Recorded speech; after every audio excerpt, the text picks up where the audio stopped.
Realizing your dreams begins with you taking that very first step in the right direction. Your goals and ambitions are only as close as you can imagine. It's not just a dream. It's your reality in the making. All you've ever wanted is now in your hands. For you are the driver of your own destiny.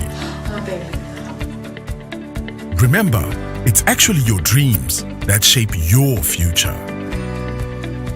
We believe, with the right partner by your side, it's all possible and that it can actually be for real.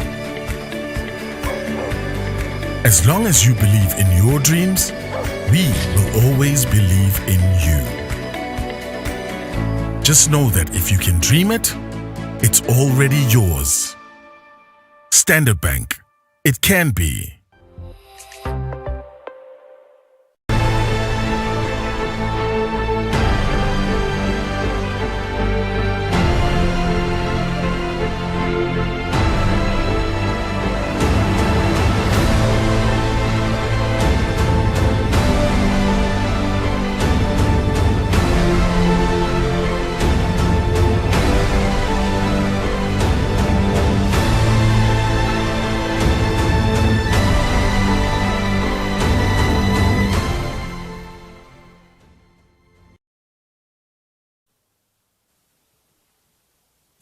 Mbukela sikubisele sikwemukela lapha emsakatweni wetithombe Eswatini Television Authority kunguyelesihlanu Sithemba kusiliviki lakho solo likuphethe kahle libito lami ngingisamkelisiwe ngwakakhoza sikhona lapha eParliamentary live Parliament of the Kingdom of Eswatini lapha sigathe khona ukuthi indvuna yetiko letemafa neRijkenberg ithule wona emaphakelo eminyakati imali wa 2023-2024 lesigadzileke kuyo indvuna yetiko letemafa neRijkenberg kuyo emaphakelo eminyakati imali eminyaka lophelile noma isigaba seminyakati imali wa 2022-2023 indvuna yaveta ukuthi kunema areas of concerns lapho kusinga khona ukuthi hulumende welive laseSwatini atinakisisi sikhuluma ngayo phela indzaba yemathuba emsebenzi kubo bamfula abasha ukuthi hulumende uyadzinga kuphakamisa dona tinhlelo tekubuka ukuthi bamfula abasha lingavaleka kanjani isikhala lesikhona sekoselakala kwemsebenzi indvuna yetiko letemafa ke sigadzile ukuthi nakuyo lo mnyaka losetulu ivete ukuthi ngabe hulumende welive laseSwatini tithinta inhlelo takhe ikakhulukade tindzabeni takhe gesi siyakhumbula ukuthi isivumelwano sekuthengiselana gesi sa live laseSwatini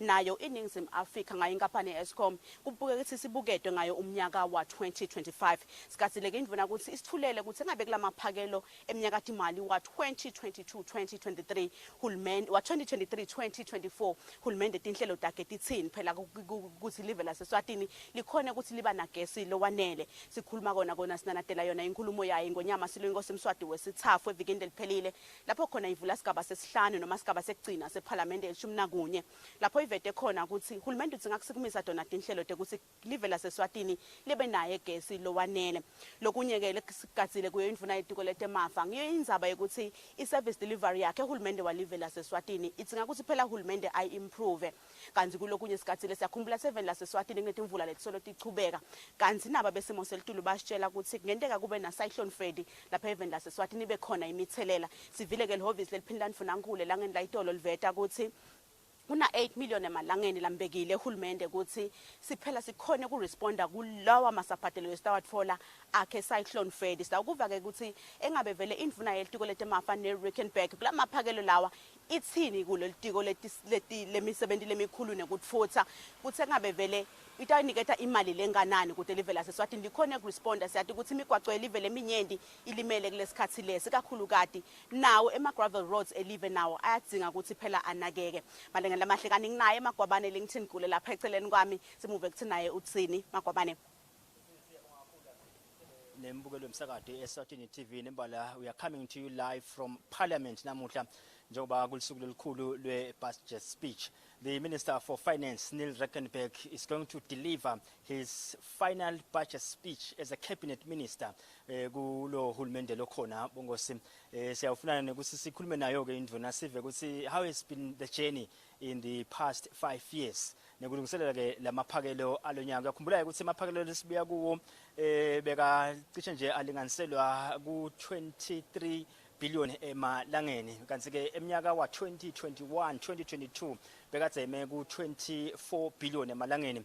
Ivetile ke indvuna ichaza ngendaba yemali yakasakho yaveta ekuthenini imali ibheke ukuthi ikhule kulomnyaka lona isuka ke ku 5.8 billion emalangeni iyafika ku 11 billion emalangeni. Sathola ukuthi what does that mean kule budget le tayethula lomuhla indvuna lana. Ngicabanga ukuthi kungenteka kube ibudget le tawuthi nje caca kunaleyo lesibonile emihleni. Indzaba letinye samlo sotitsinzile tikhona indzaba tabo RDF. Uyakhumbula ukuthi ku budget lesibuya kuyo bekuna 177 million emalangeni lebekalungiselele nje ukuthi awunaka kuthuthukisa ma projects lasemimangweni. We also want to believe ukuthi njengoba ingonyama emhlaba imthumile uhulumende ukuthi endesiqiniseke ukuthi emaswati le emakhaya ayathuthuka. Sinako ke cabanga ukuthi encenye iyawukhula leyo mali yawuphakelwa ke RDF. Uteke ke indzaba yemigwaco, uteka nendzaba yalo cyclone Freddy lo kilatika lapha kubo Madagascar nakubomveni yaseMozambique lekubheka usangeneke nakhona.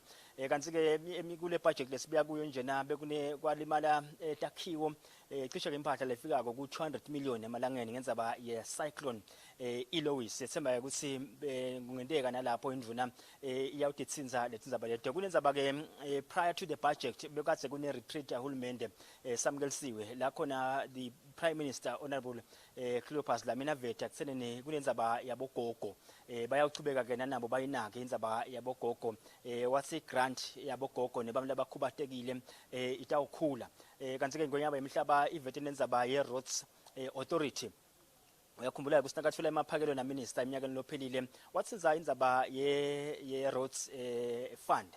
Bachaza ukuthi isikhwama lesitawufaka imali etekulungisa ke imigwaqo njengoba le migwaqo babheka ukuthi sale ku privatizer le maintenance yayo imigwaqo. Lenye ke indzaba lekhona isetikweni letempilo njengoba ingonyama ichazile lekuthenini uhulumende uyawuchubeka nekuqinisa tinhlelo kuvikela sive kubo HIV neqinisa nje konke lokukhona kuleli hlangothi letempilo. Indzaba mlonyeni ke besenzabeni yemaphilisi nemithi yayitsinza nendvuna Rijkenberg eminyakeni lophelile. Uchazile ke Prime Minister kuthenini they want to privatize yona indzaba yemithi nemaphilisi kusapply kwayo etibhedlela. Siyafuna nekuthola nje clerk to parliament Benedict Caba kutawuva lokuthi ngabe vele konke sekumenge mumo yini wekuthi umsebenzi ungaqala lomhla la eParliament netivakashi lebatigatsile clerk to parliament is going to join me now samkelisiwe nembukeli ekhaya Benedict Caba. He was the Minister for Health at some point la Eswatini. Nasikhuluma nje nganathi inhlelo lendeka lapha emadolobheni tekulwa nabo HIV sikhuluma ngabo 977. He is a pioneer kuleto tindzaba leto. Clerk to Parliament babecaba angikuvusele sibonge ke sikhathi sakho. Is everything in place for the budget speech? Asivusele kule sivusele naso sonke sive semaswati. Lengakusho ukuthi iParliament uyayibona nje vele si Parliament of Excellence. Tinto tihlala in order njalo suka kuso speech from the throne ubone ukuthi kuhambe kahle kakhulu. Nanyalo ke onke emehlo vele abheke yona indzaba ye budget speech lamhla. Siyakholwa ukuthi madodana indvuna vele seyitawuvele kuchubeke njalo ubona abahlonishwa bangena. Ngathi konke kumengemumo gule lizinga lisetulu njalo ubone bafundisi sebathelekile abachamuke eqono letehlukene. Siyakhuthata kulamalanga ukuthi lensha ibe khona into obona ukuthi iParliament isebenza kanjani. Ikakhona ukubona yena uhulumende wetinkundla ukuthi tinkundla vele ti-democratic kanjani. Sinale campaign open parliament la sithi khona sifuna khona sonke sive kubede lokufihleka kwenteke eParliament. Njalo namhlanje indvuna itabi-establisha yona le appropriation bill iphindze i-establish ama supplementary budget iphindze i-establish subordinate legislation lengabekisa nje umthetho ama regulations e scholarship.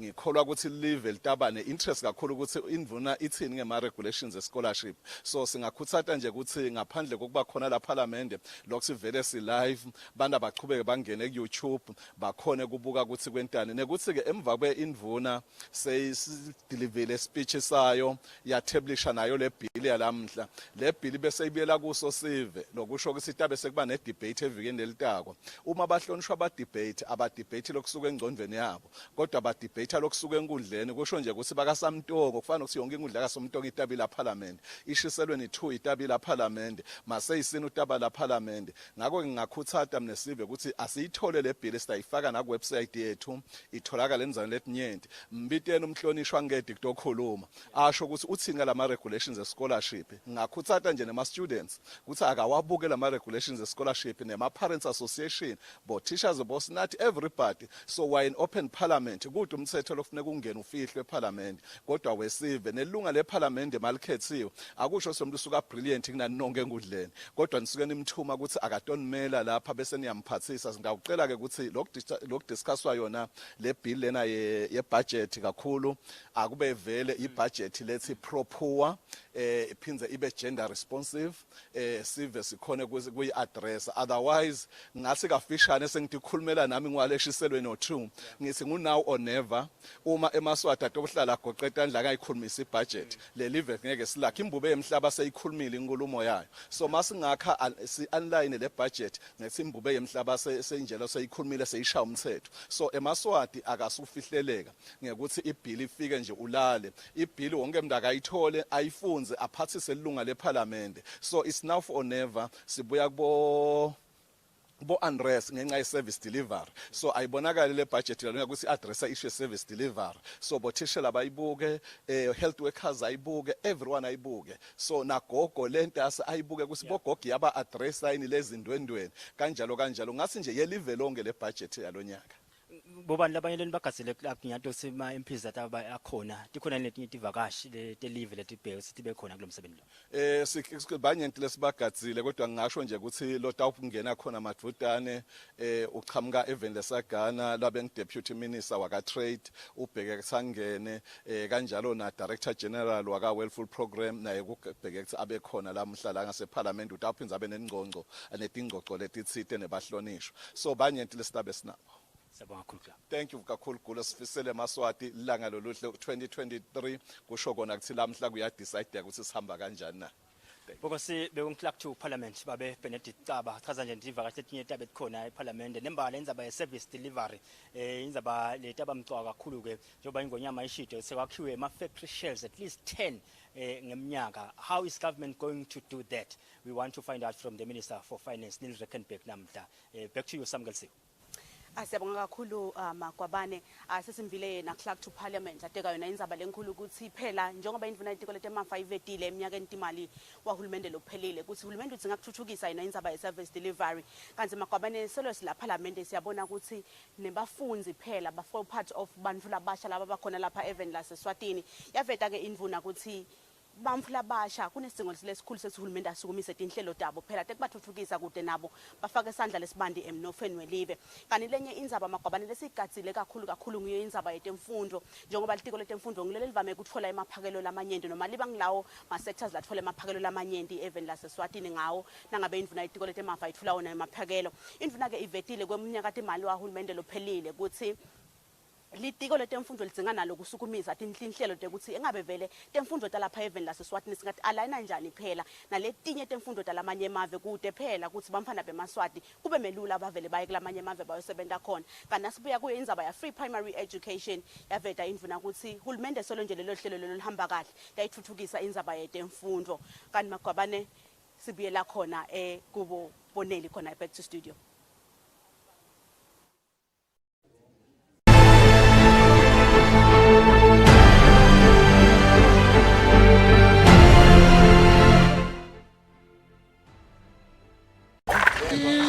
It is not just a dream. It is your reality in the making. All you've ever wanted is now in your hands. Be the driver of your own destiny. Standard Bank. It can be. As long as you believe in your dreams, we will always believe in you. You can bank on us to grow your business with specialized and innovative finance solutions. Standard Bank. It can be.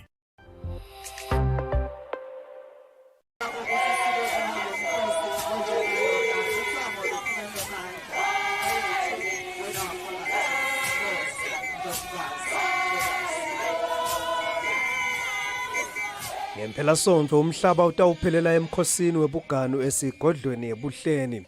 Bawuphezu komkhono batawugidza phambi kwesilo semhlaba ingonyama yemaswati nendlovukazi mhlekazi. Ngemgcibelo umsakato yeSwatini TV utawuthula lo mkhosi bukhoma kusukela ngensimbi yesibili yenzambama. Ungaphuthelwa kute utoba ingcenye yawo lo mkhosi.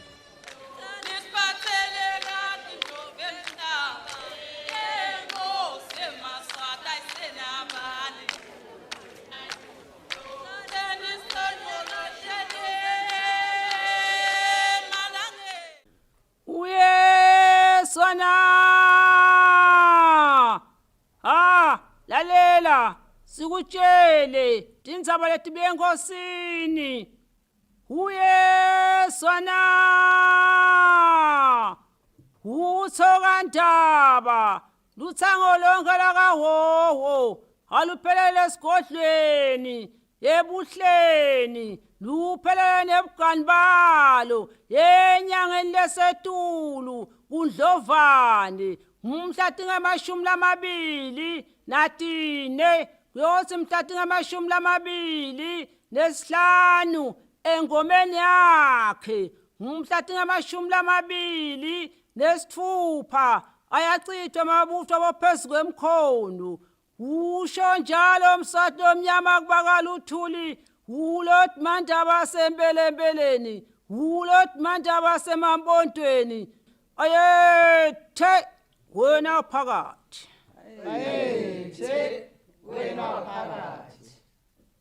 phezu komkhono ngekuthunywa ngawe emakhosi elithangweni ngemgcibelo kubhekeke ukuthi ilithango livunule lihiya leli orange bese ngelisondo livunula lihiya lelibovu luthango ke kufanele ukuthi lubonakale ukuthi luhle kahle luvunule lokufananako litoba luhle lihlobise lomsebenzi wemakhosi bayethe wena waphakathi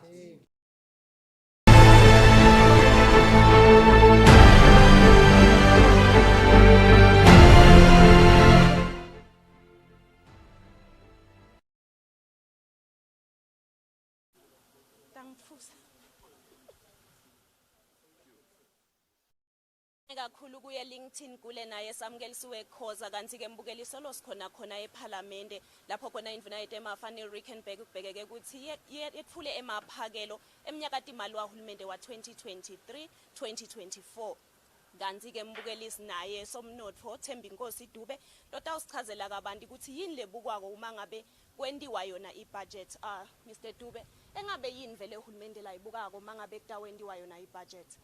Ngibonge msakadi ngiphinze ngibusele esiveni senkosi sengonyama ongemaswati ngisho ukuthi ilanga lekhulu lamhlanje nalapho khona sibuka ibudget speech sigathe ukuthi indvuna yetemafa ireport khona so kahle lokumcoka lesifuna sikwadi ngebudget ngulapho khona ubuka ukuthi imali letawungena ngigathe ukuthi imali ilengenako kuletindlela lengitikweleka ngayo itawungena ibe nganani naseyingenile yaba ngileyo mali leyo ngicabanga ukuthi ngitayisebenzisa kanje kulamatiko lehlukahlukene lenginawo ngehulumende ngiwahlukanisa kanjani so ngiloko ke lato siniketa kona indvuna yetemafa lapha eSwatini.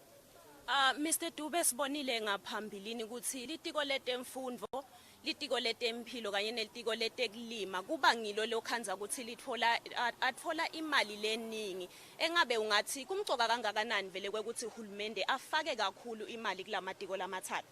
Angibonge msakade ikakhulu asicale ngale temfundo ngicabanga ukuthi live laseSwatini kusukela esikhatsini letedlulile lithathela ibeka esigabeni lesetulu ngangathi ngesingisi la prioritize la yenda kokuthi kube ngiyona itawuqhubela live liqhubekele phambili kungasiyo nje indvo kumbe lesuku ke lamuhla yini into lesuke nje nakucalwa kuthatha independence iSwaziland vele yakuthatha emandleni ayo ukuthi imfundo ichubele embili. That's why na ungakhumbula kahle imfundo yelive laseSwatini beyingetulu cishe kumave ngisho ukadiwa nje sinawufuna ukufunda mbamba hamba eSwatini bekuboleswa ngaso sikhathi leso.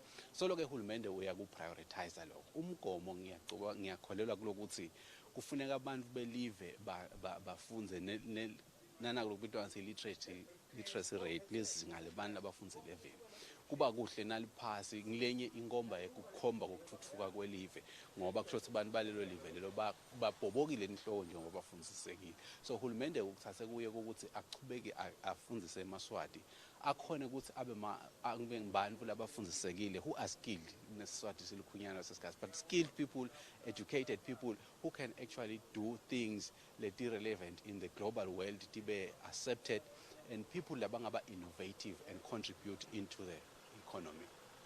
Kanti ke mbukeli lokunye lesikubonile kwekuthi live kumasakho receipt lithole imali leningi kakhulu lengetulu kwa 11 billion isuka ku 5 billion kulo yamnyaka. Kanti ke utasichazela somnotho ukuthi engabe lokuthola le mali lena kukhona yini umthelela lokutawuba nayo kule budget lena, kukhona yini lesitalibona lishintsho na ubuka sesibuka le budget lena letawuthulwa indvuna. Ngiyabonga i-customs imali lengena kodali kuhulumende qhamuka customs union njengoba kunzaba lenze, but it's a customs union. Lo mali leyo na ingena eveni ukuthi ingaba imali lesebenzisekayo sibe nayo cishe for the past years ilusito kakhulu eveni. So nangabe ke le mali lena ike yancipha yaphenzisa iyakhula nasikhuluma ngokuthi seyincane kusho ukuthi ukhanza ukuthi sesiyasunyeka kumbe lapho besifuna kufinyelela khona sisakhona ukufinyelela in terms of expenditure njengoba kwenziwa lamaphakelo. Angithi nje endiwa lamaphakelo kunale expectation yokuthi ngiyabekisa nje ubekisa nga 11 million sikhathi 11 million. So nangasafiki lo 11 million kusho ukuthi nasenithola 8 sho sekukhona la ufuna unciphise khona. So kuyinto ke lenhle lokuthi iyabhalona ibonakala ikhula lokwenta ukuthi sekuningi lokungendeka lenye ibekwe ukuthi isalela esikhatsini lesitaku ngoba live linema reserves lelwa accumulator. Uthinza indzaba lemcokwa Dube indzaba yekuthi ibekwe imali lebuya kasakho ingwenyama ike yayithinza indzaba yekuthi kutawuba na 1.5 billion lobekwako ukuthi ugadze simo mhlawumbe live nalingayitholi kahle imali leningi kasakho. Engabe kumcoka kangakanani lokho ukuthi live likwende lokho? Kumcoka kakhulu ngingafika umbevena ngicale nje ngawe nje nawe unespachi sakho nje uholile.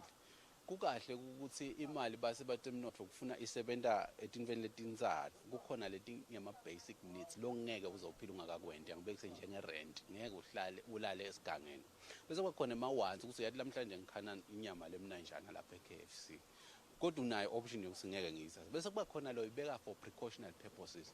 I-precautionary purposes yokuthi kwenteke ukuthi uhamba ngemoto bowungakahleli ukuthi utawushayisa but ushayisa sekufuna uyisebenzise leyo mali leyo. So that's a precautionary purpose. So kusho ukuthi ke ingonyama ikhulumela ekuthenini akube nemali lebekelwa for precautionary purposes kokuthi nakuvela lesingakagazi kufaka igazi into nje ngoba kwente natural disaster yale ukukhiphika kwemigwaqo kuda be-anticipate lokho. So ukhanza ukuthi nangabe kumbe benibeke angibekise 500 million but lo monakalo so ufuna 101 billion.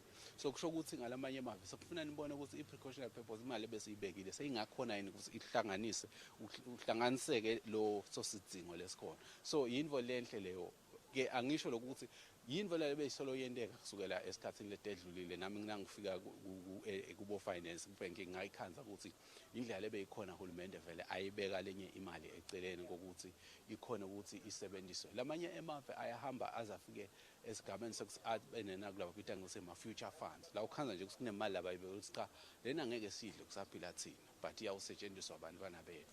So kuyinvo le kanjalo ilusito kakhulu imali lengama reserves.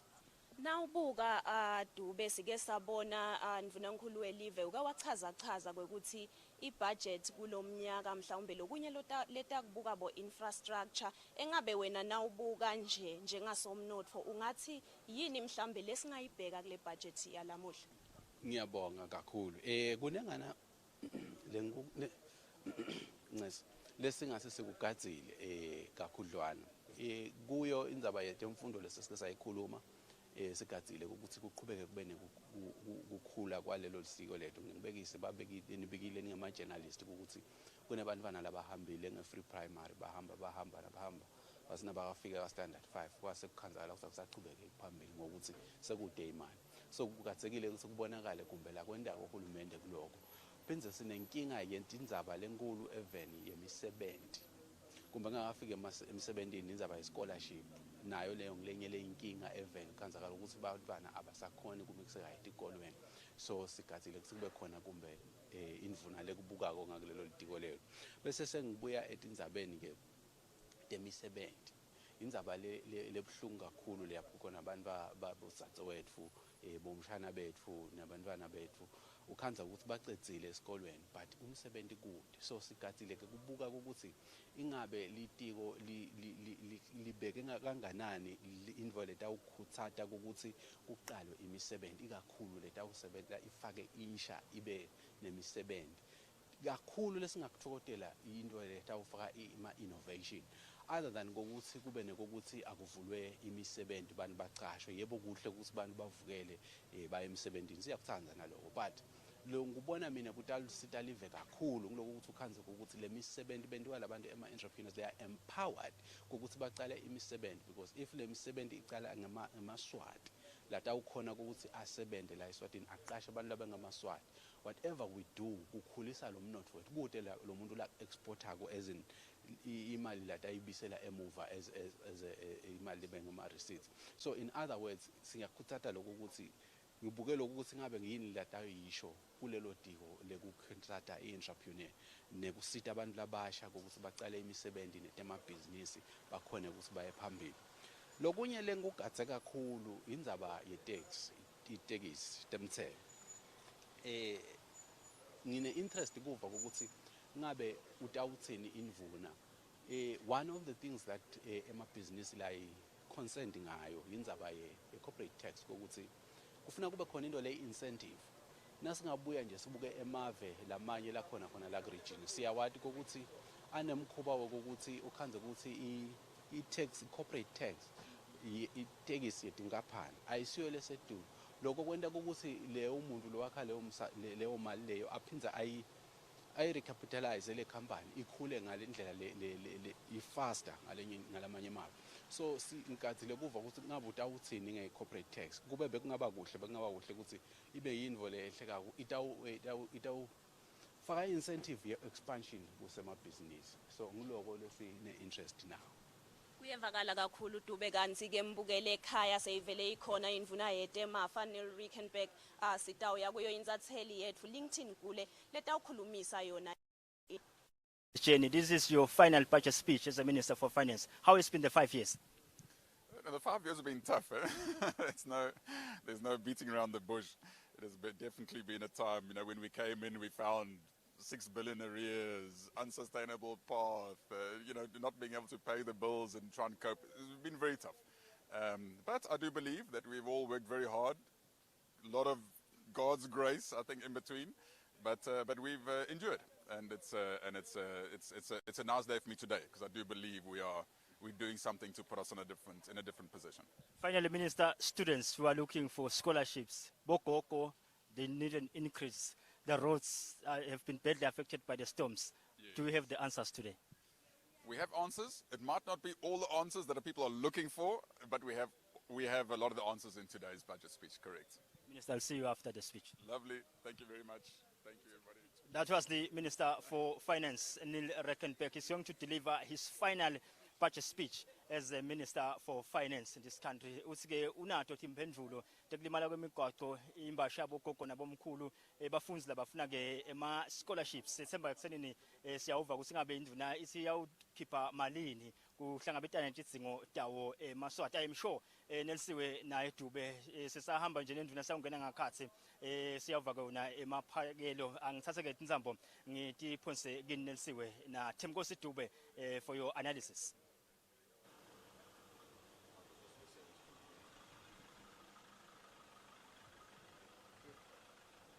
Sibonge kakhulu kwabane iyona indvuna yetiko letemafa ne-Rijkenberg seyifikile lapha eParliament onke emehlo, all the eyes are on the Minister of Finance ne-Rijkenberg elangeni lolomuhla lapho sigadze khona sasithulele wona emaphakelo omnyakatimali wa 2022-2023 ema-sectors ke njengoba yona ingwenyama ishito ama-sectors lagadzekile ngilo litiko letekuvakasha, ngiyo indzaba yetiko letemphilo, ngiyo indzaba yetemfundvo, ngiyo indzaba yebantfu labasha lesibuke phela sikumele bafake sona sandla emnothweni welive. Malangeni lamahle lesikhathi samanje back to studio siyachubeka sikhona lapha eParliament lapha khona kuthola khona emaphakelo eminyakatimali wa 2023-2024.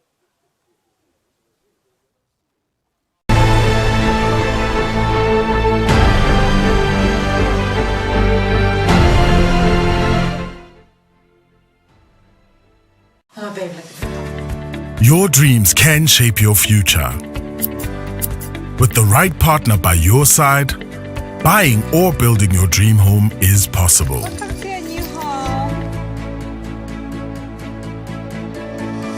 Standard Bank. It can be.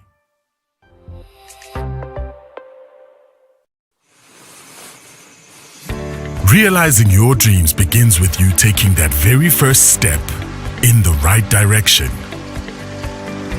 Your goals and ambitions are as close as you can imagine. Access an unsecured personal loan via online banking to fulfill your lifestyle or educational aspirations today. Standard Bank. It can be.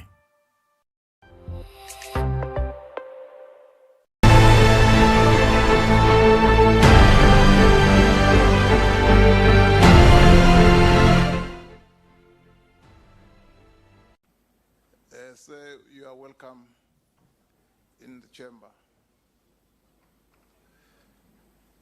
Feel free to be with us in this great day today. The second announcement, honorable members, honorable ministers, you are reminded about the deadline for submission of the annual performance reports.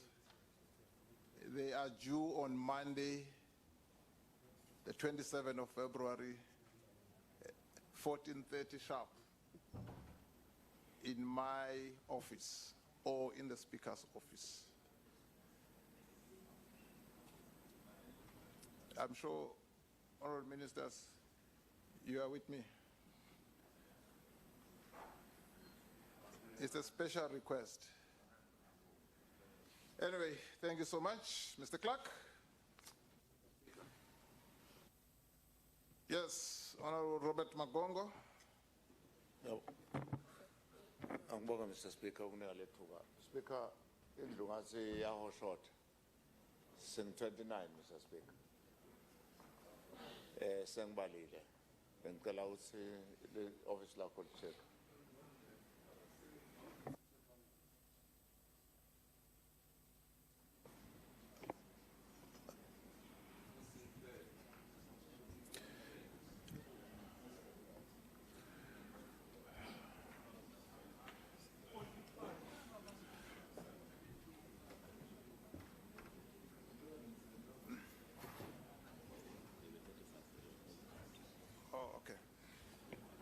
Okay, honorable members, we do have a quorum because we have got more than 35 members in the House. So let's proceed. Mr. Clark. Honorable members, the Eswatini House of Assembly order paper number 2 for Friday the 24th February 2023. The first business under tabling of reports. 1, we have budget estimates for the years from 1st April 2022 to 31st March 2026. Secondly, budget speech 2023. Number 3, Treasury Annual Report for the financial year ending 31st March 2022. Number 4, Establishment Register supporting the estimates of public expenditure for the financial year 2023-2024. Number 5, the report of the Auditor General for the financial year ended 31st March 2022. Number 6, the report of the Eswatini Revenue Services for the financial years 18-19, 19-20, 2021 ended 31st March 2022. And the last one is the Auditor General's report on the acquisition and distribution of medicines to the public health facilities. All reports tabled by the Honourable Minister for Finance. The Honourable Minister for Finance. Thank you, Honourable Speaker. With your permission, leave the House. May I please table the budget estimates for the years from 1st of April 2022 to the 31st of March 2026, the budget speech for 2023, the Treasury Annual Report for the financial year ending 31st of March 2022, the Establishment Register supporting the estimates of the public expenditure for financial year 2023-2024, the report of the Auditor General for the financial year 31st of March 2022, the report of Eswatini Revenue Services for the financial year 2018-19, 19-20, 2021 ended 31st of March 2022, and the Auditor General's report on the acquisition and distribution of medicines to the public health facilities. Yes, you may proceed, Honourable Minister, to table all those reports.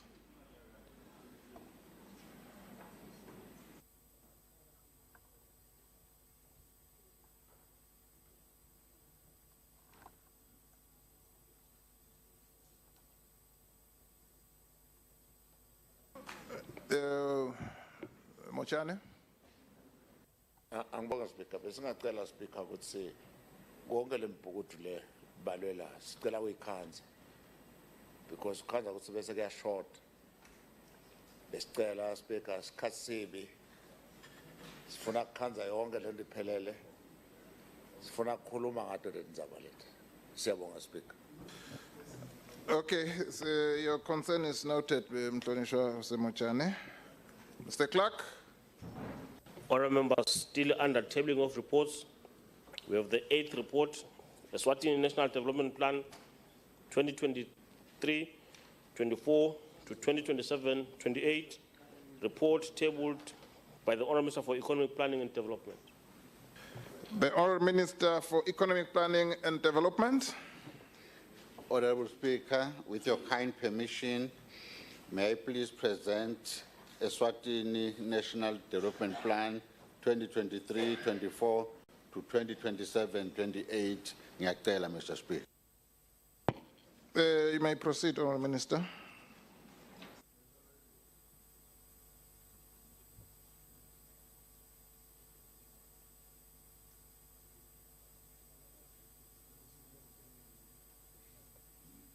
Mr. Clerk. Honourable members, we move to page 2 of the paper. We have tabling of subordinate legislation. We have the regulations of the Scholarship Fund 2023 and the regulations of the SACCO Stabilization Fund 2023. Both regulations tabled by the Honourable Minister for Finance. The Honourable Minister for Finance. Thank you, Honourable Speaker. With your permission, leave the House. May I please table the regulations of the Scholarship Fund 2023 and the regulations for the SACCO Stabilization Fund 2023. Proceed, Honourable Minister.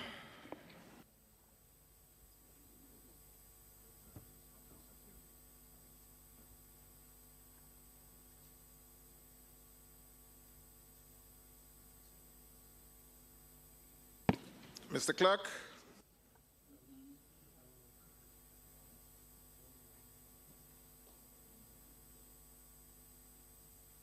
Oh, Mhlonishwa Ewugwini.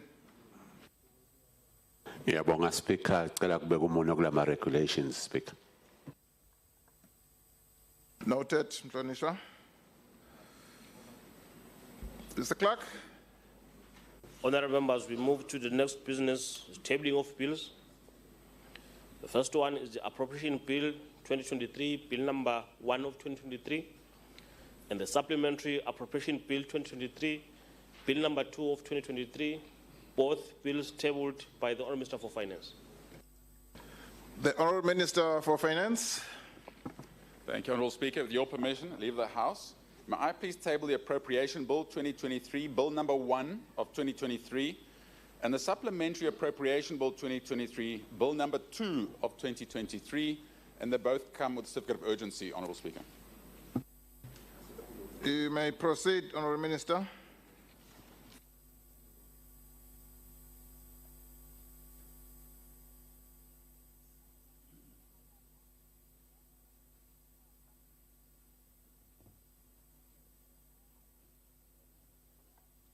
Mr. Clerk. Honourable members, under orders of the day, we have a government bill, the Appropriation Bill 2023, Bill number 1 of 2023, first reading. It is presented with a certificate of agency and is piloted by the Honourable Minister for Finance.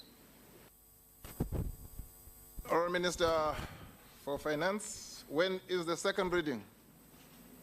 Thank you, Honourable Speaker. With your permission and the leave of the House, may it please be forthwith. Honourable members, it's been moved that the second reading be forthwith. Those in favour should say aye. Those against say nay. The ayes have it, and the ayes have it. Honourable Minister for Finance, you may now present the budget speech before this Honourable House.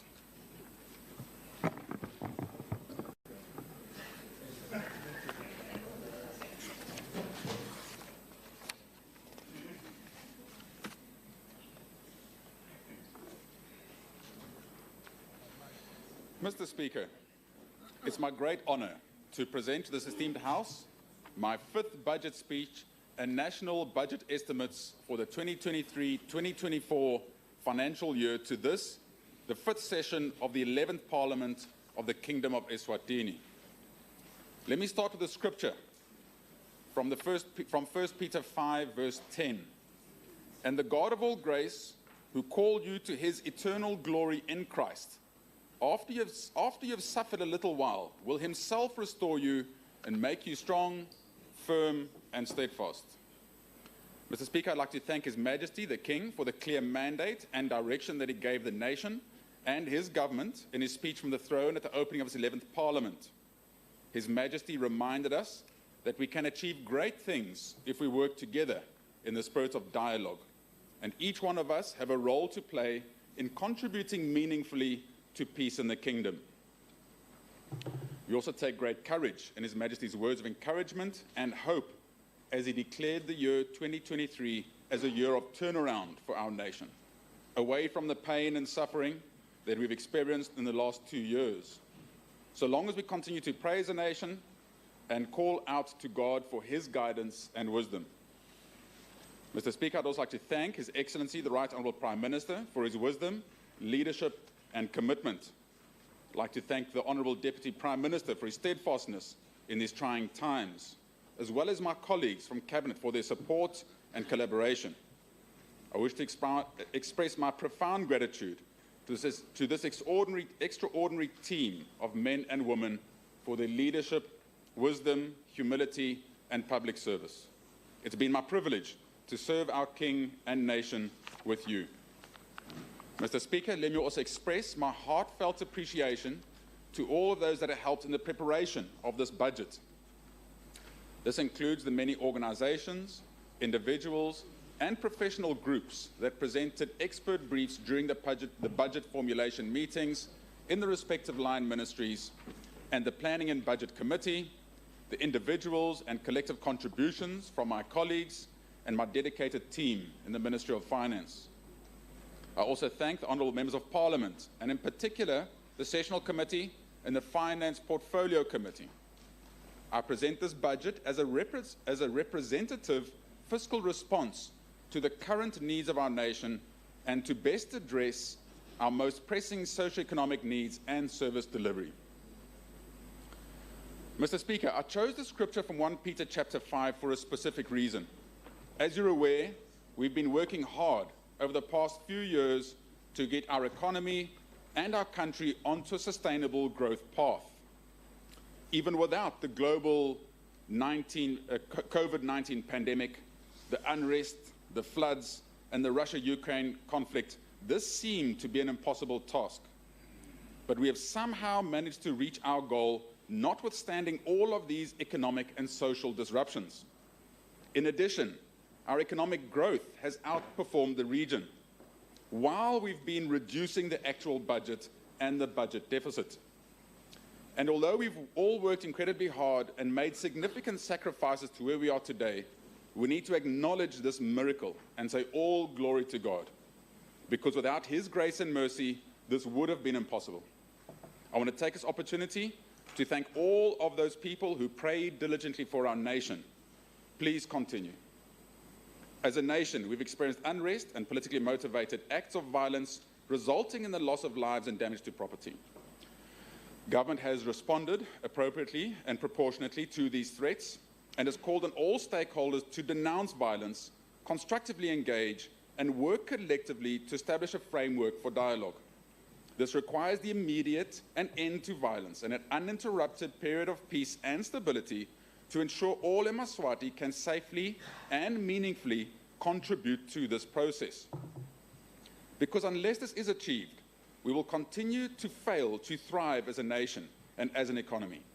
Simply put, unless the violence stops, we cannot rebuild our economy, create jobs, and deliver services. In this regard, the budget is providing 30 million emalangeni to facilitate the national dialogue. Mr. Speaker, 4 years ago, I stood before this Honourable House and presented a vision from our National Strategic Plan for economic turnaround, which aimed to balance the budget, raise revenue, and increase funding for infrastructure and service delivery. This plan was based on the following 5 pillars: fiscal consolidation and deficit funding strategy, a private sector-led improvement to the ease of doing business, improved socio-economic impact, infrastructure investment, and developing a culture of excellence. This vision laid the foundation for the subsequent budget themes of green shoots, fixing the foundations, and transformation through economic sustainability. And it's my pleasure, Mr. Speaker, to announce that the theme for this budget is first fruits. The incredible work that this administration is now beginning to yield, the resultant macro benefits, and our fiscal position is stabilizing and improving. Mr. Speaker, I'm incredibly proud to announce record Southern African Customs Union receipts for 2023-2024, and to present both a record and a fully funded budget to this August House. Mr. Speaker, the real achievement is the fact that this budget puts us on a sustainable path. The fiscal deficit is the difference between the revenue that a country earns and its expenditure, which is usually covered by loans. In 2020-2021, our fiscal deficit was 3.6%. In 2021-2022, it increased to 6.5%. 2022-2023, we reduced it to 4.9%. This has been a very tough task, and I especially thank Parliament for their assistance in this regard. The budget I'm presenting today has a fiscal deficit of 2.2% of GDP. This means, Mr. Speaker, that even though our debt is still slightly increasing, but if our GDP continues to grow with a minimum of 2.2%, then our debt to GDP ratio remains the same. There are a few other factors at play in this calculation, but the way I've explained it is generally the case. All indications are that our GDP will grow even more than 2.2% in 2023-2024, which will then have the effect of reducing our debt to GDP ratio. Despite these achievements, many eMaswati may not be seeing or experiencing these benefits in their daily lives and may not be receiving the social and economic dividends. The budget begins to address this by ensuring that all eMaswati receive better service delivery. This administration inherited an unsustainable economy fraught with budget deficits, declining revenues, and huge financing gaps, ballooning arrears, and deteriorating cash flows. Over the years, we have been lamenting over government's failure to meet its statutory obligations, such as paying suppliers on time and remitting all other transfers, especially to schools. Times have been very difficult indeed, but we have overcome. The budget I'll be tabling today aims to bring a more positive and promising year ahead for us and a good base for the years to come. Through the adoption of a more expansionary fiscal policy, this budget seems to make additional provisions for the most critical and mandatory line items and programs to ensure that operations are not compromised, whilst providing for new and non-discretionary items such as salary adjustments, elections, and exit packages for politicians. Care has been given to make enhanced provisions for previously compromised budget lines and programs such as tertiary education scholarships, free primary education grants, more grants for the elderly and disabled, youth empowerment programs, public investment and capital expenditure. This, however, does not suggest reckless and irresponsible spending, but a move towards striking a balance between improving lives and livelihoods while supporting sustainable growth. Mr. Speaker, in alignment with the Eswatini strategic roadmap, government identified a list of policy reforms meant to lower expenditure levels and instill stronger expenditure controls, whilst closing avenues for misuse of taxpayers' money. Government has worked hard to rethink its expenditure priorities and plug the holes in the bucket. A number of budgetary and expenditure reforms have been enforced in our chronic problem areas such as CTA, capital projects and the Palala Fund. We have overhauled our infrastructure procurement process, creating fiscal space to accommodate the much-needed spending in these essential sectors. Driven by higher-than-average SACA receipts and improved domestic collections by ERS, projected revenue estimates for 2023-2024 are at record highs. While this presents a very important milestone for us, it is equally important to understand the underlying consequences of the volatility of SACA revenues. Any overestimates in the SACA revenues are usually corrected over the subsequent 2 years. It's important, therefore, to be very vigilant in the manner we spend any increases from this revenue source. At this point, I'd like to commend Eswatini Revenue Services for adopting a more client-centric approach in the collection of taxes. Mr. Speaker, the year 2022-2023, the one we are in, has been extremely difficult for all of us. We feel the pain that every Liswati is going through, especially our suppliers who've been relentlessly supplying their goods and providing services in spite of irregular payments. Government, together with Eswatini Revenue Services, is aiming at holding taxes constant and on balance, while enhancing efficiencies in tax collection and focusing on broadening the tax base. I'm pleased to announce that for the 3rd year in a row, income taxes will not increase. Mr. Speaker, global economic activity is estimated to have slowed in 2022, reflecting a disrupted global economic recovery emanating from the ongoing geopolitical tensions and its associated disruptions. Global conflicts triggered sharp increases in commodity prices, in particular that of food and fuel, following supply chain disruptions. In response, central banks around the globe rapidly increased policy rates, thus dampening investment spending. In light of these developments, the World Bank estimates output to have increased by 2.9% in 2022, compared to a growth of 5.9% in 2021.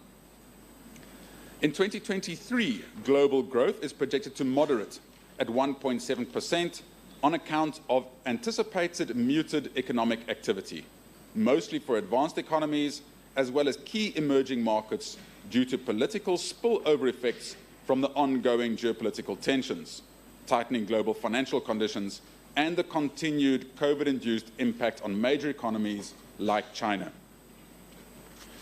Economic activity in sub-Saharan Africa is estimated to have increased at a slower rate of 3.4% in 2022 compared to 4.3% in 2021, and will marginally rise to 3.6% in 2023. The slower growth forecasted in 2023 is mainly due to the continued stronger inflationary pressures, as well as the increasing food security threats in the region. Economic growth in the Republic of South Africa, Eswatini's main trading partner, is envisaged to increase at a slower rate of 1.1% in 2023 on the back of slowing domestic demand, considering the inflationary challenges coupled with the weighing in of the persistent domestic structural issues, and in particular the electricity crisis. The domestic economy proved to be one of the most resilient economies, weathering several external and domestic induced shocks. While on the road to recovery, the domestic economy further dealt with climate change-induced economic disturbances, which resulted in a significant loss in agricultural output due to heavy flooding in certain areas of the country.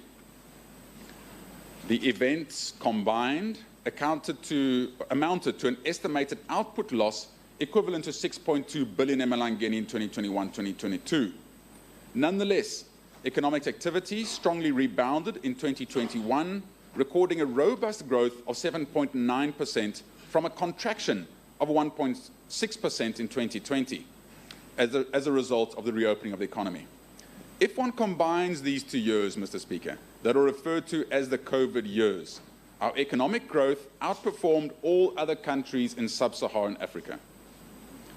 In 2022, like most economies, the domestic economy grappled with rising inflation, tightening monetary policy, and a re-emergence of supply disruptions, all resulting from the escalation of the global geopolitical tensions, in particular that of Russia and Ukraine, which are amongst the largest producers of commodities such as energy, wheat, and fertilizer supplies globally. The elevated inflationary pressures were transmitted into the domestic economy through hikes in the prices of food, fertilizer, and fuel. This situation resulted in dampening household spending owing to strained real wages and eroded customers' purchasing power, weighing heavily on the performance of demand-driven sectors such as wholesale and retail. On the other hand, the high inflation environment resulted in a sharp increase in the cost of production. The domestic challenges, coupled with subdued global demand and other trade disruptions, negatively affected overall economic output. Resultantly, economic growth is very conservatively predicted to be muted in 2022, increasing only marginally by 0.4%. However, historically, Eswatini has outperformed these predictions in the second half, and GDP growth could actually be significantly higher. The medium-term prospects are currently tilted towards the positive trajectory, strongly backed by an anticipated improved fiscal path, boosting domestic consumption, and increased investment in infrastructure development, agriculture, manufacturing, as well as mining. These positive developments are expected to lift domestic economic growth to levels above the long-term average growth of 2.2%, with growth in 2023 forecasted at 4.5%. Headline consumer prices increased to average 4.7% in the 11 months of 2022 from 3.7% in the same period the previous year. The index for food and non-alcoholic beverages rose to average 7.9% in the 11 months to November 2022, compared to 4.9% in the same period in the previous year. These increases were on the back of supply disruptions in relation to the Russia-Ukraine conflict, coupled with a cumulative 26.7% hike in the price of bread, affected between April and July 2022. Transport inflation grew by 5.3% to average 7.9% between January 2022 and November 2022, mainly propelled by persistent increases in the prices of fuel on the back of higher international oil prices and volatile exchange rate movements. These increases were counteracted by slower growth in the price index for housing and utilities. The index for housing and utilities averaged a lower 3% in the 11 months to November 2022, with an average of 4.4% in the same period the previous year. This was largely attributed to slower increases in the price for actual rentals for housing. Overall, our inflation numbers would have looked a lot worse had it not been for the strategic oil reserve fund that government had in place and how the energy regulator maintained electricity price increases below inflation during this period. Mr. Speaker, Eswatini recorded a trade surplus amounting to 929.1 million emalangeni in 2022, as exports grew by 8.4% to 33.1 billion emalangeni, whilst imports increased by 12.4% to 32.2 billion emalangeni. Eswatini largely trades with South Africa, as the country's exports to South Africa accounted for 71% of total exports, while imports from the same market constituted 81% of total imports during 2022. Latest trade data for January 2023 shows that Eswatini started the year on a positive footing, recording a merchandise trade surplus of 171.5 million emalangeni. The surplus recorded in January indicates significant improvement when compared to the surplus of 18.8 million emalangeni that was recorded a year earlier in January 2022. This indicates that our private sector remains competitive in the international trading space. The Central Bank of Eswatini pursued a restrictive monetary policy stance in 2022, increasing the discount rate by a cumulative 275 basis points. Whilst on a tightening cycle, the Central Bank of Eswatini remains cognizant of the need to strike a balance between anchoring inflation, curbing capital flight, and supporting domestic economic recovery. The short to medium term monetary policy outlook remains uncertain, with an upward bias threatened by persistent inflationary pressures at global level, with inflation remaining way above target in advanced emerging markets and developing economies. The Central Bank of Eswatini is therefore likely to continue pursuing a relatively restrictive stance in line with regional and global monetary policy conditions. Broad money supply, what we refer to as M2 growth, decelerated from positive territory in 2021 to negative territory in 2022. Notably, M2 growth averaged a negative 1% between April and October 2022, compared to a positive average of 5.7% the previous year. The fall in M2 was recorded in both quasi-money, which represents deposits held for investment purposes, as well as narrow money, which represents deposits held for transactional purposes. Mr. Speaker, the country's gross official reserves amounted to 8.4 billion emalangeni on the 10th of February 2023. The reserves were enough to cover an estimated 2.8 months of imports of goods and services, and above the recommended level of coverage of reserve money at 212% against a target of 200%. In the short to medium term, gross official reserves are expected to be positively affected by the projected increase in SACA receipts during the next fiscal year. The financial system remained stable and resilient during the past year. This was against heightened market volatility, severe disruptions in commodity markets, tightening fiscal conditions, eroded disposable household incomes, and weaker corporate profits. Developments in the external economic environment and the interactions with domestic economic developments remain a concern to the stability of the domestic financial system due to the ever-intensifying and complex relationship of the domestic financial system with foreign markets. The household sector remains vulnerable to economic shocks. The sector's vulnerability intensified over the past 2 years due to the impact of the COVID-19 pandemic, the impact of social unrest, and the geopolitical tensions. The vulnerability of the household sector has continued to increase susceptibility to the financial system to shocks. Household indebtedness increased from 68.9% in 2020 to 70.5% in 2021. The household debt-to-service ratio has worsened over the year, reflecting households' weakened ability to meet debt repayments. The sector remains under pressure due to eroded disposable income on the back of rising inflation and rising debt servicing costs. It's anticipated that risks from the household sector will remain elevated in the coming year as economies worldwide continue to adjust to operating in this unprecedented economic environment. Given the increase in SACA receipts, the outlook in the domestic financial sector is very secure. Mr. Speaker, the domestic banking system remained sound and stable in 2022, despite the challenging operating environment triggered by rising interest rates, increasing food and fuel prices. Banks complied with the minimum statutory requirements and maintained acceptable buffers to withstand anticipated shocks.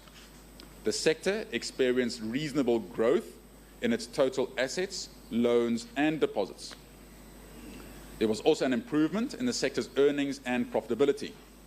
However, asset quality deteriorated as customers struggle with increasing interest rates, coupled with the withdrawal of COVID-19 relief measures by the Central Bank of Eswatini. Looking forward, the banking sector is expected to face rising non-performing loans as interest rates continue rising to counter inflation. This will likely increase write-offs for bad debts and negatively affect capital levels. However, banks are most likely to absorb these losses given their capital buffers.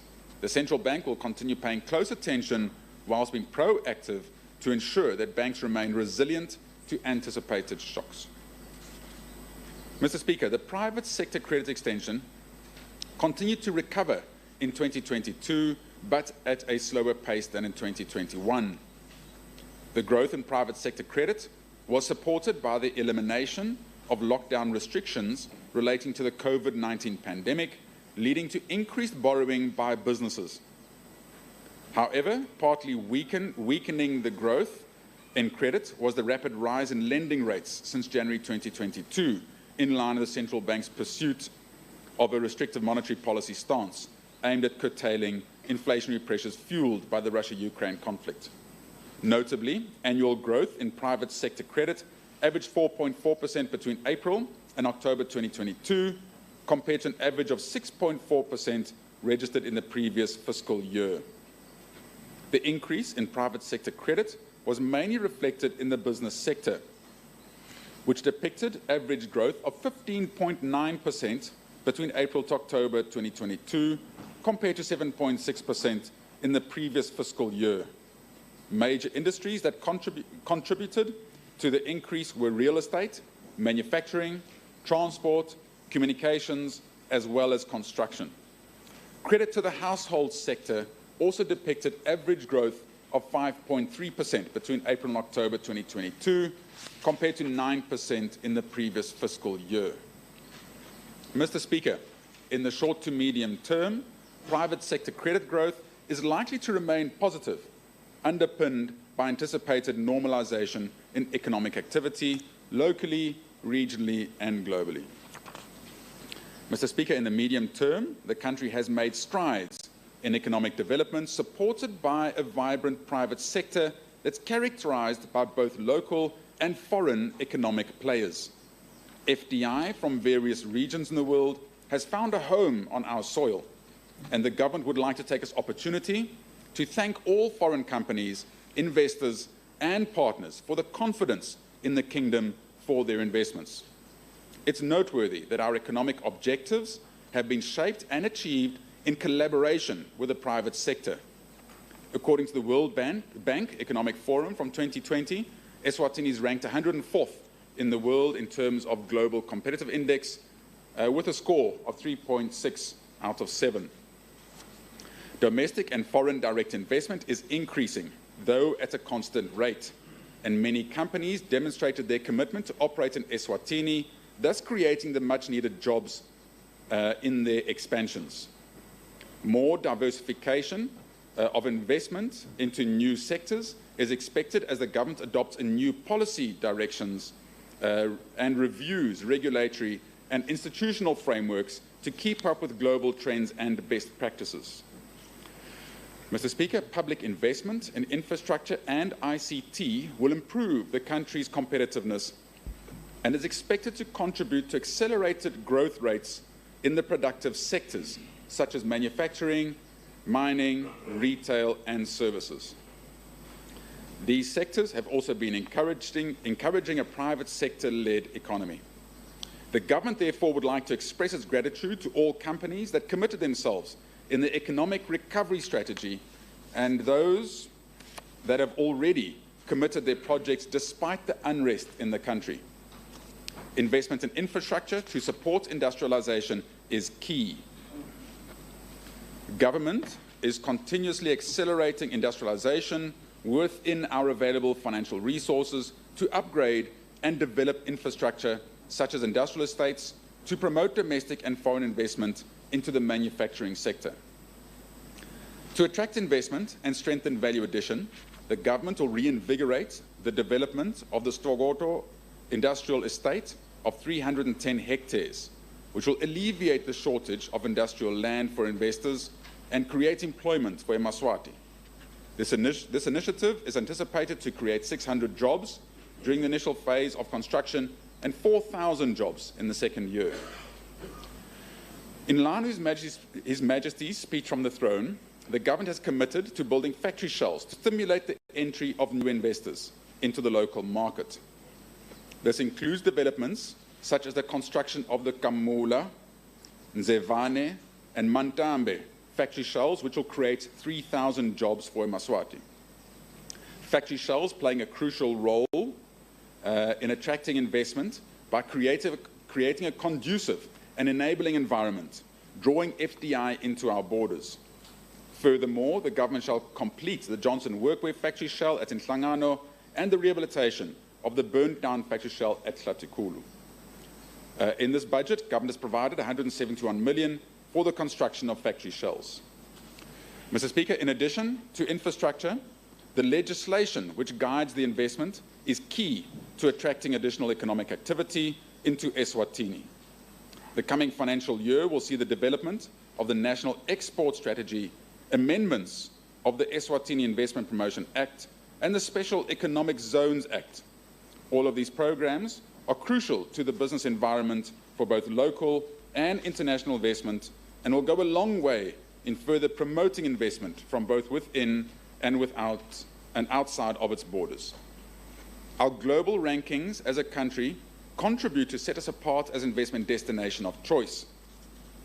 Eswatini is currently ranked 6th in the Africa Industrialization Index of 2022, which is testament to our commitment to creating an export-driven, private sector-led economy. In implementing these economic interventions, value addition has become another priority for enhancing economic activity in Eswatini. Mr. Speaker, the government has ensured that there's an increased and stable market access for the business community that will contribute to sustainable development and economic growth for the benefit of all eMaswati. Following the entry into force of the African Continental Free Trade Area, AFCFTA, government will this financial year prioritize the development of AFCFTA implementation strategy and action plan, which will focus on both trade and goods and services. The objective of the AFCFTA national strategy for Eswatini is to complement a broader development framework in relation to the country's trade policy environment and assist in the implementation of the AFCFTA agreement. It will also facilitate the identification of key value chains, value addition and trade opportunities, constraints, measures, and capabilities required for Eswatini to take full advantage of the national, regional, and multilateral markets within this context. Mr. Speaker, government has taken the initiative to increase the leverage on the MSME guaranteeing capacity from 3 times to 5 times the portfolio value.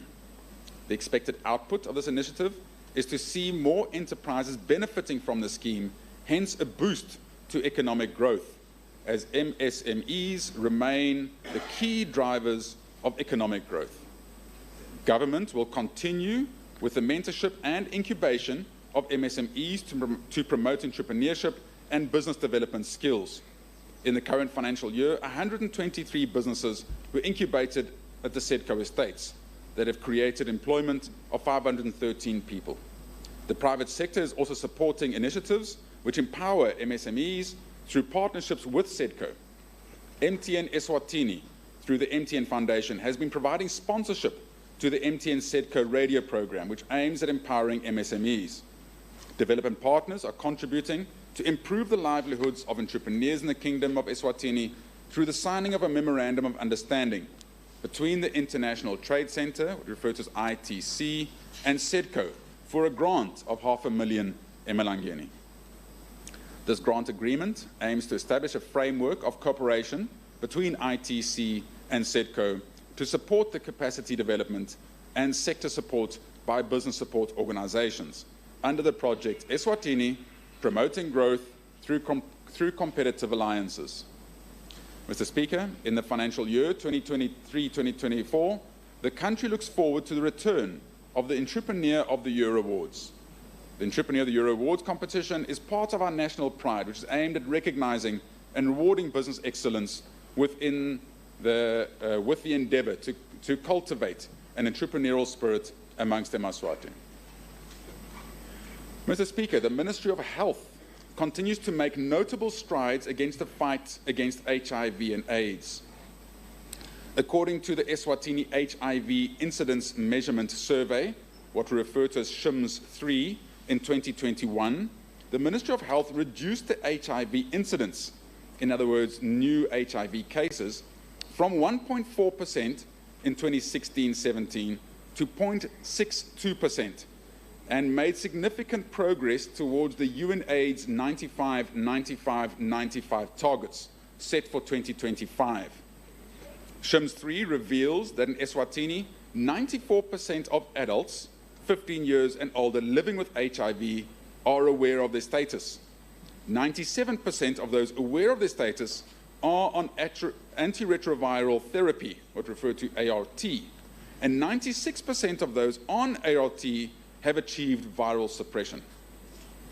Government is planning to enroll even more HIV-positive patients onto ART by at least 1,974 patients by March 2024.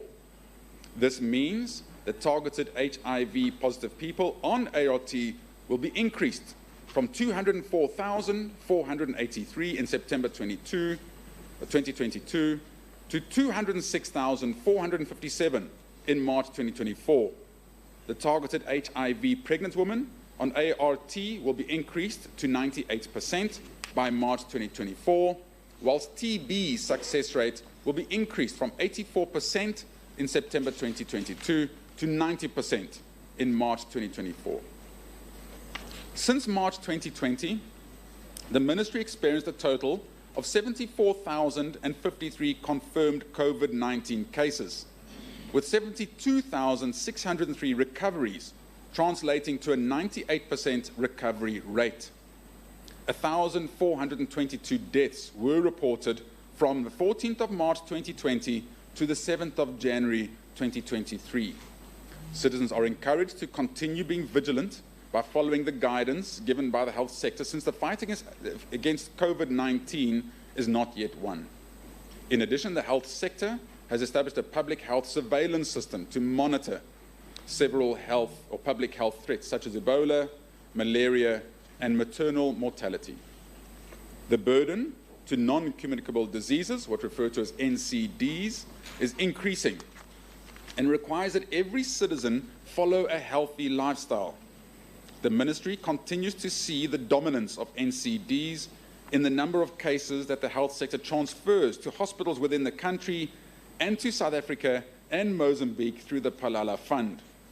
The decentralization of NCD services has seen an increase to 212 of the targeted 229 primary health facilities, which is meant to diagnose, treat, or manage it early to reduce the burden so that there'll be fewer complicated and costly cases to treat. These commitments reaffirm the position adopted by government a few years ago that the health sector is a priority. Government has allocated 2.76 billion emalangeni to the Ministry of Health. Mr. Speaker, despite these strides, government still is still facing challenges to supply medicines effectively and efficiently to Eswatini. Today I'm tabling a report shedding light on the problems that we are facing in the Ministry of Health on the supplies of medicines to Eswatini. Mr. Speaker, in an effort to promote compliance with labour laws, government will be pre-testing the Strategic Compliance Plan portal, which is a tool aimed to maximise available resources in conducting labour inspections and promoting labour compliance. This tool was developed by the ILO in 2018 when the Kingdom of Eswatini volunteered to be amongst the ILO member states in whose jurisdictions the ILO Strategic Labour Compliance Planning on labour inspection could be applied. Mr. Speaker, following the recommendations of National Skills Audit Report of 2022, the Ministry of Labour will be reviewing the National Human Resource Development Policy, which will serve as a guide to provide opportunities to all eMaswati in terms of human resource development in the country. The Ministry has increased the scholarship budget from 361 million by an additional 286 million emalangeni to be a total of 647 million. This will increase the number of new scholarships from 2,500 to 3,500 scholarships this year. Mr. Speaker, today I've also tabled the regulations for the establishment of the National Student Loan Revolving Fund that will be managed by one of our central banks. This fund should solve the problem of limited scholarships in time. Mr. Speaker, the government in the Kingdom of Eswatini recognizes the role played by education and training in the alleviation of poverty, improving the quality of life for all eMaswati, attainment of accelerated economic growth, and enhanced social cohesion.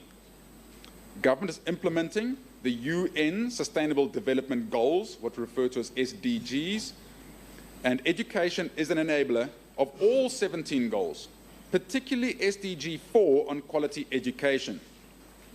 Government continues to closely monitor the key indicator in the access to education parameter, which is getting every child in school. The Free Primary Education Grant Program continues to assist pupils to have access to school and plays a pivotal role in lifting the enrollment rate at primary school level. In all secondary schools, government pays school fees for orphan and vulnerable children, which is not a completely free education program, hence the percentage of enrollment is low at this level. Government has supported several communities through the opening of 10 new secondary schools over and above the 4 inclusive schools opened with the assistance of the government of Japan. Eswatini is performing relatively well in terms of education. According to the World Bank 2019 report, it has the highest literacy rate in the region at 95.8%, while we have the second highest secondary school enrollment rate in the region with 73.3%. Mr. Speaker, the approval of the Eswatini Qualification Framework, what referred to as ESQF, by government is one major milestone that will serve as a blueprint for development in education and skills in the country. In line with the ESQF, a technical and vocational education and training, what referred to as TVET policy, was developed to address governance and coordination, provision of sustainable financial resources for quality TVET, the improvement of quality of TVET programs to enhance employability, and enhancement of program relevance. Government also approved the National Open and Distance Learning Program to strengthen and ensure the continued provision of quality education by addressing the acute shortage of spaces in secondary school to meet demand and enable tertiary educations to absorb all qualifying secondary school graduates. Following the impact of COVID-19 and other disasters, the education system's resilience is being strengthened through the provision of multi-mode teaching and learning systems, which includes the traditional brick and mortar classroom setting and a learning management system called Learning Passport. The system is currently offering subjects at higher secondary, which is Form 4 and Form 5. 4 core subjects have been developed and now focuses on the elective subjects, and plans are underway for developing content for subjects at the junior secondary level. Moreover, the Ministry has piloted another learning management platform in grade 4.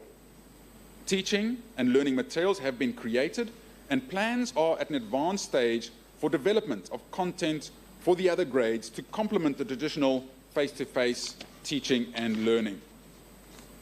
Government has developed a web-based education management information system that will be used by all schools in the country, both public and private, to update and capture both learner and staff information using their personal identity numbers, which we refer to as PINs, and track them in the education system in real time.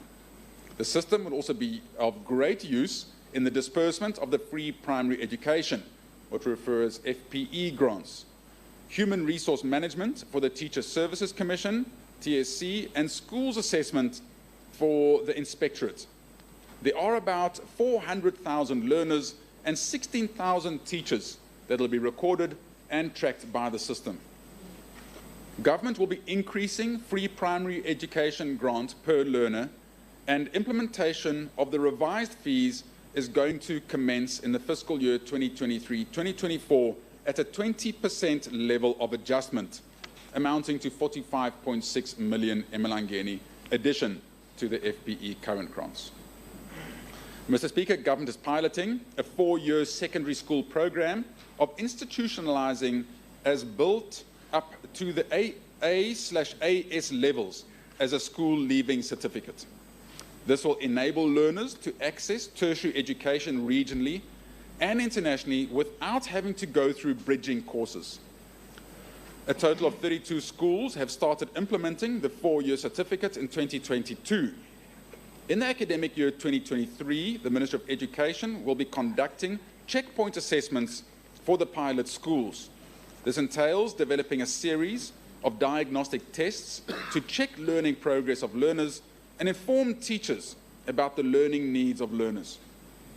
The Ministry of Education continues to roll out grade 0 in our public primary schools. To this end, the Ministry has rolled out 80 more grade 0 classes, 20 per region. This initiative will also assist in the reduction of inefficiencies in the education sector, since studies have shown that the large repetition rates at early grade levels is a consequence of learners who are not adequately prepared for school. Progress has also been made with the staggering implementation of the competency-based education. The program is now at grade 5. This is a curriculum reform wherein the country is moving away from objective-based education to competency-based. This will ensure that learners have access to a learner-centered and inclusive curriculum.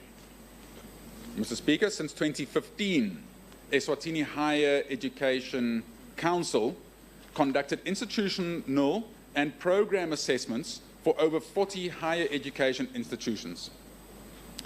As a result, there are about 45 registered higher education institutions in Eswatini, and in 2023-2024 financial year, deliberate focus will be on assessment for accreditation of government-funded institutions. Government is allocating 3.96 billion emalangeni to the Ministry of Education and Training. This represents a 430 million increase over 2022. The education sector, including scholarships of 647 million, represents 19% of the total budget. This is in line, or over and above the line, of government's commitment of 15% of the national budget spent on education. Government has recorded a steady annual increment of beneficiaries for elderly grants, people with disabilities, and OVCs. To enhance safety during the pandemic, partnerships with mobile money operators were able to switch to mobile money transfers for a majority of beneficiaries. For 2023-2024, an additional provision of 72.9 million emalangeni has been made to cover approximately 15,000 new people in these vulnerable groups, in addition to existing beneficiaries. In partnership with several organizations, a kingship care and foster care program, child protection information management system, toll-free line and child-headed household programs have been established. Kingship care and foster care programs cater for children that are abandoned by their parents, while the child protection information management system automates the management and recording of abuse cases in the country. The Disaster Risk Management, Mitigation and Response Initiative continues to implement a child-headed household program, which provides 360 households with farming inputs to build resilience and self-sustenance amongst the children-led homes. NDMA and Bapali Red Cross, Eswatini, and other major stakeholders managed to provide food assistance for 28,741 households, which translates to 143,705 people out of the 258,800 food insecure people in 2022. Government has allocated an amount of 850 million emalangeni to the Deputy Prime Minister's office in order to continue providing these essential social services. Mr. Speaker, the agriculture sector has demonstrated resilience in the wake of the production disruptions faced in the past year, attaining a growth of 1.6% of GDP in 2022. The sector is expected to maintain this growth rate in 2023, and government will continue to invest in the agriculture sector to ensure food security at household and national level, as well as promote commercial agriculture production. The establishment of the Agriculture Development Fund is also at final stages. The fund will mobilize resources that will enhance access to agriculture credit by private sector players in the sector and individual farmers. It will also fund the setting up of basic and prerequisite infrastructure that will attract more investment to the sector and increase production. Government has allocated an amount of 1.63 billion emalangeni to the Ministry of Agriculture. Amongst other things, the allocated funds will be utilized in the construction of secondary distribution canals and LUCIP Phase 2 infield irrigation development, where the target is to irrigate an area covering 5,200 hectares in the Lowveld. The LUCIP Phase 2 project should start contributing significantly to the economy this year as the planting of crops accelerates. This budget also provides for the start of the construction of the Mkondo Ngwavuma water augmentation project. Government has increased the budget to the Ministry of Agriculture by more than 274 million emalangeni. Mr. Speaker, government, through the Department of Water Affairs and WASH partners, continue to provide potable water through the reticulation of water schemes and hand pumps. To date, the population that has access to improved potable water supply is estimated at 75%. 17 major rural water schemes that benefit a total of 42,047 people and provided water supply to 10 urban/peri-urban areas in the current financial year. Furthermore, the government managed to drill over 200 groundwater boreholes that benefited about 5,000 homesteads and rehabilitated 81 hand pumps that benefited 25,658 people. The country managed to host the Secretariat of the Inkomati and Maputo Water Course Commission, which is managed by the Kingdom of Eswatini and the Republics of Mozambique and South Africa. Government will continue with the construction of 2 major water supply projects that benefit 5 Tinkundla in the Manzini region and 3 Tinkundla in the Shiselweni region. These projects will benefit a total population of 114,000 people. Furthermore, next financial year, the government will undertake the environmental and social impact assessment for raising the Hawane Dam wall. The construction of the Namahasha cross-border water supply project is expected to commence in the financial year 2023-2024. Mr. Speaker, government, through the Eswatini Energy Regulatory Authority, has approved the implementation of 75 megawatts of solar PV, 13.6 megawatts of Lower Makutuza hydro power plant, 33 megawatts Maguga expansion and Lower Maguga hydro power plants. 80 megawatts of biomass power generation capacity, in addition to the already approved 40 megawatts, has been successfully and confirmed viable for an additional generation. The country is also assessing the market for the development of wind generation capacity. All these projects are expected to add to the installed capacity and will contribute to the achievement of national security and supply and the target of at least 50% of renewable energy in the country's electricity mix.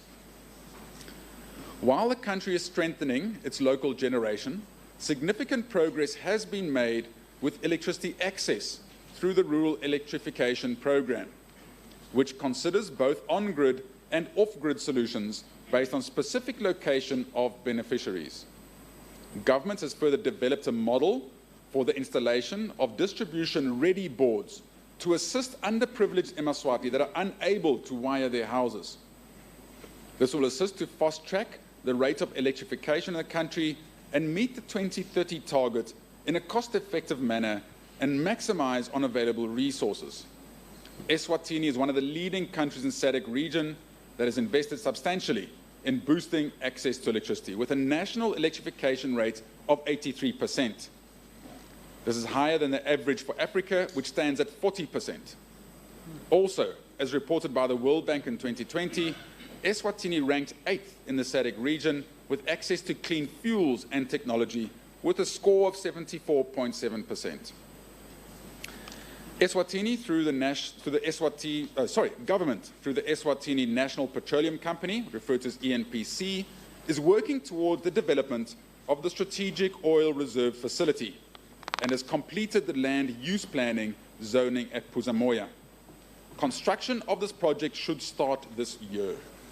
Government has allocated a budget of 1.09 billion, which translates to an increase of 561 million emalangeni compared to last year's allocation to the Ministry of Natural Resources to implement its programs, including access to clean water and electricity. Mr. Speaker, the year 2022 marked the re-emergence of Eswatini's robust efforts to revive partnerships and increase its brand visibility across the region as a destination of choice. With the easing of travel restrictions the world over, Eswatini has reclaimed its reputation as one of the world's most accessible and preferred destinations for domestic, regional, and international tourists. This has been possible through the Tri-Land Agreement between the Eswatini Tourism Authority, ETA, the Mpumalanga Tourism and Parks Agency, and the Mozambique Tourism Board, which promotes the region as a tourist, trade, and investment destination. According to ETA's Tourism Research Annual Report of 2021, Eswatini recorded 164,807 international tourist arrivals. Between January and October 2022, this number surged to 393,278, accounting for a 138.6% increase, which demonstrates an impressive recovery from the COVID-19 shock. Mr. Speaker, government, in its efforts to improve service delivery through the leverage and use of ICT, has continued to scale up the implementation of the e-government program. In 2022-2023 financial year, special focus has been on the rollout of e-payment for government services through the mobile money platforms. It is planned that the payment of more mobile services will be extended to the e-banking platforms in 2023-2024 financial year. Government has also extended wireless network coverage to remote government service centres to 20 government sites in different parts of the kingdom. These include Tinkundla centres, Parliament, clinics, revenue service centres, Royal Eswatini police stations, and immigration offices. Cognizant of the high cost of access to broadband, government continues to review and reduce the cost of connectivity in the country. To this end, the cost of connectivity and internet provision to operators and internet service providers, referred to as ISPs, has been reduced by 20% and 25% respectively in the past year. This intervention will increase data affordability and accessibility to customers in a drive to bridge the digital divide. The budget to the Ministry of ICT has been increased by 101 million emalangeni from the previous financial year to 462 million emalangeni. Mr. Speaker, the year 2022 has brought about the delivery of improved road infrastructure, particularly along the major trunk route in the country. The freeway from Ngwenya border through the capital city, down to the industrial town and the hub of the country all the way to King Mswati 3 International Airport. The massive investment in this infrastructure will improve the country's road travel experiences for many years to come. Notwithstanding this great milestone, there remains two major challenges in this space, and these are a comprehensive maintenance program and the improvement of feeder roads. The Eswatini roads, in particular, have rendered some of the places as neglected due to non-improvement. Significant investment is required to make these improvements and for the country to derive share growth. 514 million emalangeni has been budgeted for road rehabilitation, maintenance, and feeder road upgrades. This is significantly more than has ever been spent on road maintenance and rehabilitation. The Ministry of Public Service has embarked on a management audit study to identify critical vacant posts that need filling, redundant posts, and to ensure all ministries are sufficiently staffed. The study will be finalized at the end of March 2023. Since 2018, government has implemented a hiring freeze, which resulted in less than 1% increase per annum of the wage bill. The wage bill has reduced as a percentage to budget from 41% in 2017 to a more sustainable 35% currently. This measure has unfortunately resulted in some ministries desperately needing to fill posts. This year's budget is providing 900 million emalangeni more than last year to fill these vacancies. This is an 11% increase, but due to the fact, which means, Honourable Speaker, the increase in the wage bill is 11%, but due to the fact that the budget is 14% higher than last year's budget, the percentage to wage bill, the wage bill to the budget continues to decrease.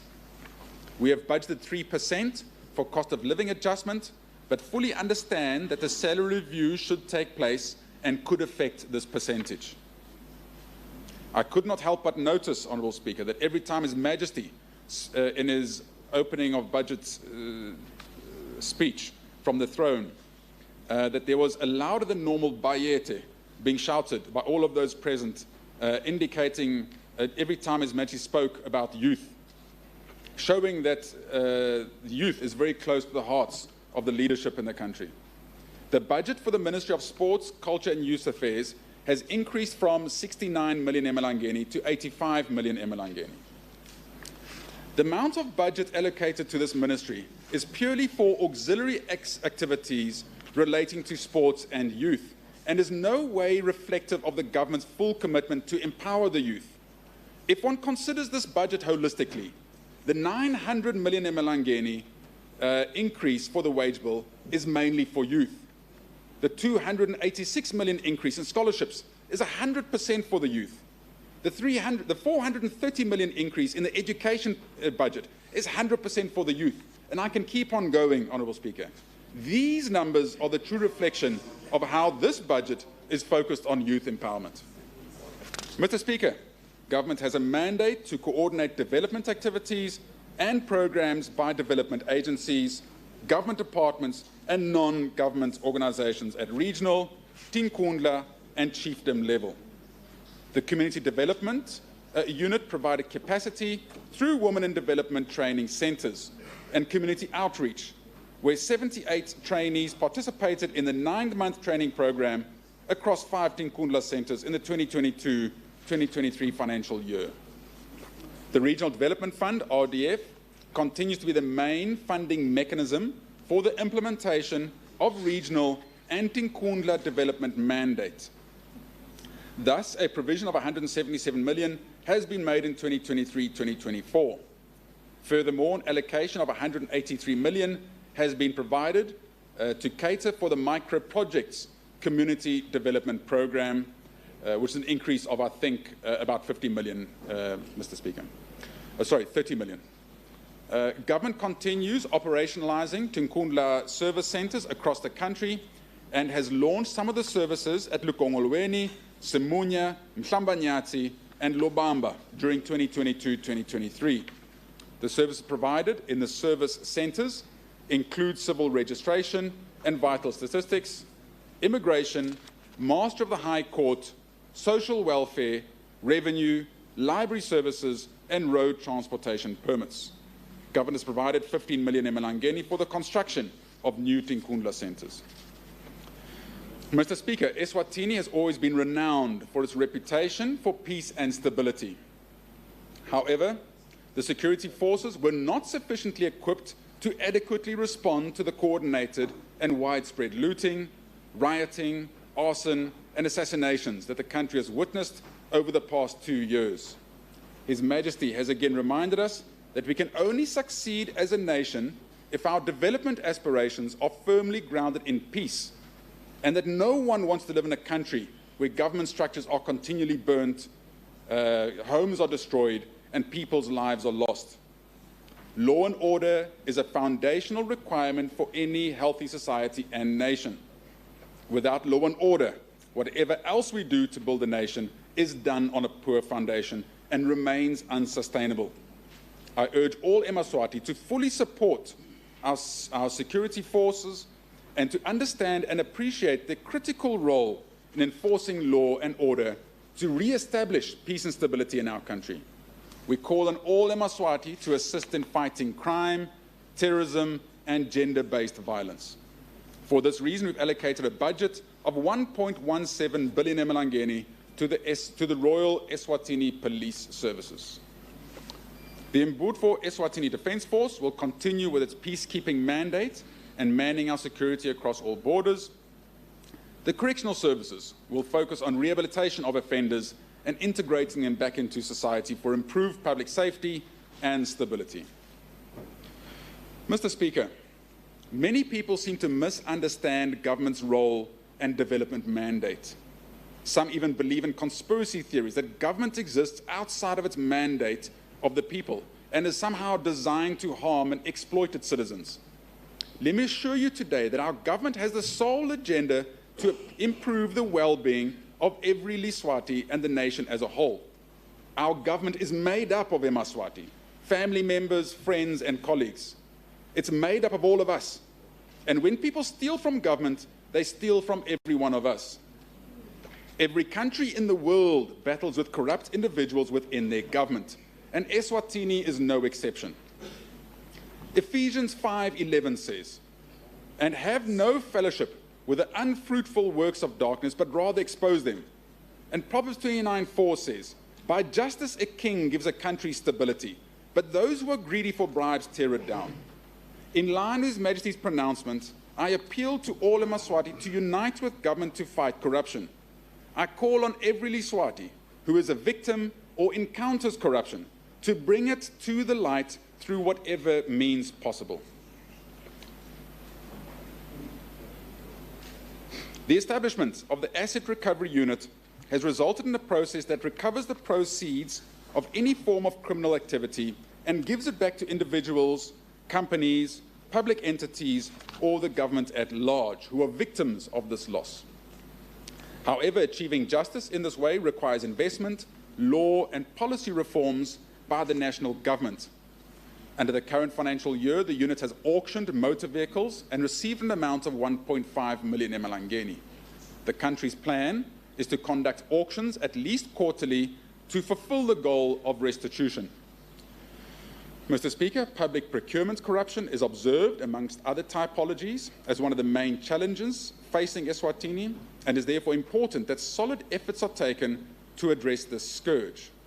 These acts of corruption, money laundering, and terrorism financing are also perpetrated through the use of modern digital technologies. Mr. Speaker, the independence of the judiciary remains at the heart of the dispensation of justice. I would like to express my gratitude to all the government structures for their continued support in ensuring the judiciary not only attains its mandate but also maintains independence. Government established the Commercial Court during the 2022-2023 financial year and is now fully operational. 3 judges have been appointed to work towards reducing the heavy burden and long-standing backlogs of commercial court cases at the High Court. The small claims courts have been established and are fully operational, and the permanent bench at the Industrial Court of Appeal is now in place. Mr. Speaker, government is committed to continue recovering lost public funds, as it happened in the past financial years, where it recovered a total amount of 112.4 million emalangeni and 64.3 million emalangeni in the fiscal years 2020 and 2021 respectively, as contained in both the reports of the Auditor General and the Public Accounts Committee. The audit system, or an audit system, was introduced to enhance risk management and the internal control framework. These will ensure executive management, involvement and ownership of risk management to combat seen and unforeseen irregularities. Mr. Speaker, government successfully moved all payments from cheques to EFT payments. The implementation of a digital platform for revenue collection, registration of companies, motor vehicle license renewals, and trading and liquor licenses has been successfully completed. Government is also undertaking the implementation of an integrated financial management information system, referred to as IFMIS, to replace the existing treasury accounting system. The IFMIS will serve as an effective platform to implement the PFM Act of 2017. 44 million emalangeni has been provided in this budget to cater for IFMIS and an e-procurement system. Government has embarked on the establishment of legal aid services nationally to benefit marginalised and vulnerable groups. The establishment of a national legal aid system is a key component of Eswatini's National Development Plan. The development of the national aid policy has recently been concluded, and the policy establishes a legal aid system that enhances the human right to access justice for marginalised and vulnerable groups, and it also establishes institutional structures of the Legal Aid Office. Mr. Speaker, in the 2022-2023 fiscal year, the one that we are still in, government's revenue and grants are projected to amount to 18.97 billion emalangeni, corresponding to 25% of GDP. The projected revenue collection displayed a significant shortfall against the initial budget of 19.25 billion emalangeni, largely attributed to the 9% decline of SACU revenue. Also, other causes of the poor performance in the current financial year, 2022-2023, are the post-COVID and political unrest effects. Despite the significant underperformance of actual revenue receipts against projections in the previous financial year, revenue receipts were still at record highs. Mr. Speaker, total government expenditure for the financial year 2022-2023 was budgeted at 23.13 billion emalangeni. The revised budget at the end of the year stands at 23.15 billion. At a 30.7% of GDP, this is approximately 1% higher than the outturn of 2021-2022.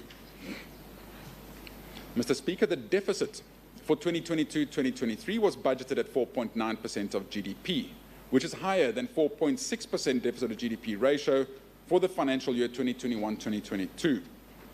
This equates to an increase from, the writing's a bit wrong, it says off, so it's from 3.3 billion to 3.9 billion emalangeni.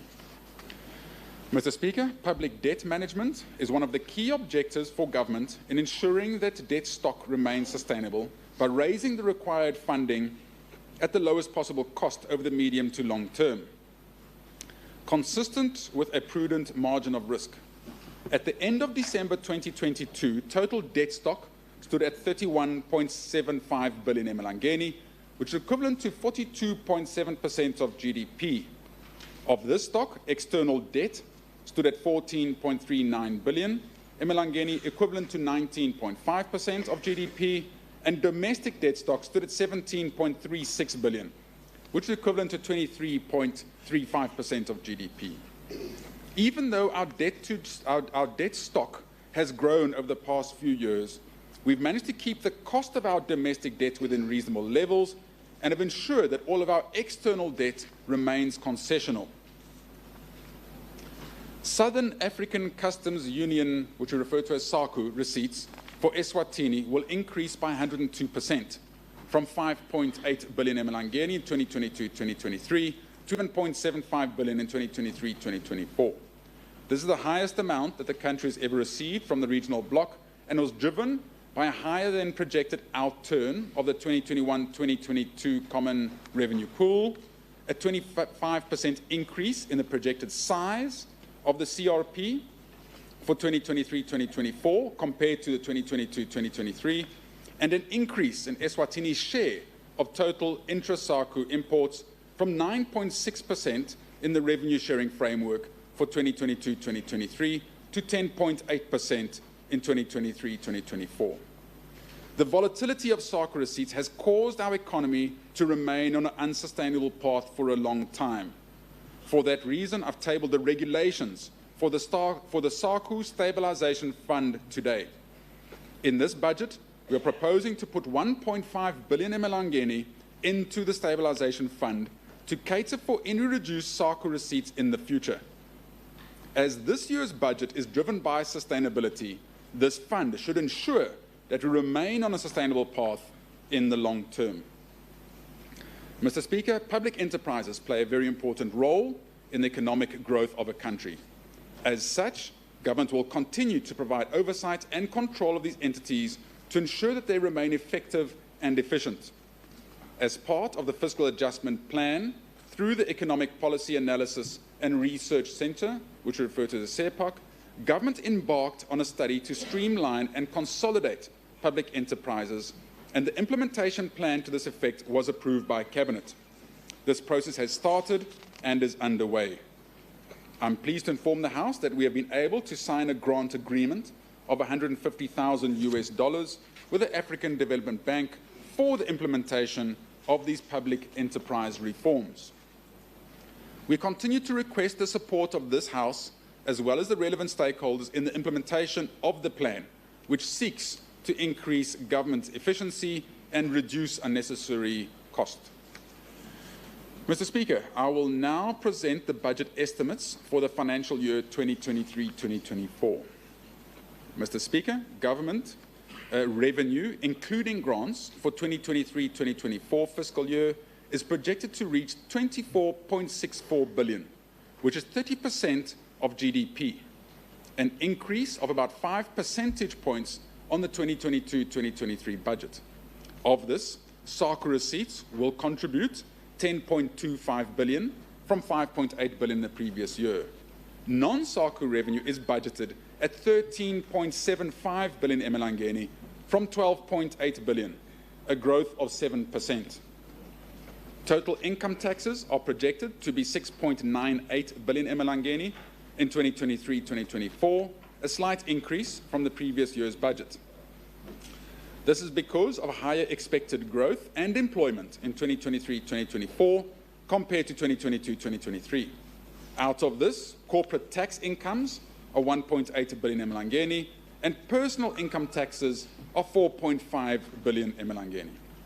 Mr. Speaker, total taxes on goods and services are expected to be 6.13 billion emalangeni.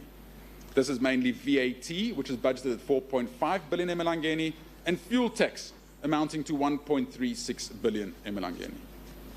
Mr. Speaker, total expenditure for the financial year 2023-2024 is expected to be 26.44 billion. The total budget allocation to capital programs amounts to 5.85 billion emalangeni, which reflects a $500 million increase from last year's budget allocation. The total expenditure for 2023-2024 shows an increase of 14% compared to last year's budget. Mr. Speaker, the budget deficit for the financial year 2023-2024 is projected at 2.2% of GDP, and that equals to 1.8 billion emalangeni. Mr. Speaker, this year we are tabling a fully financed budget.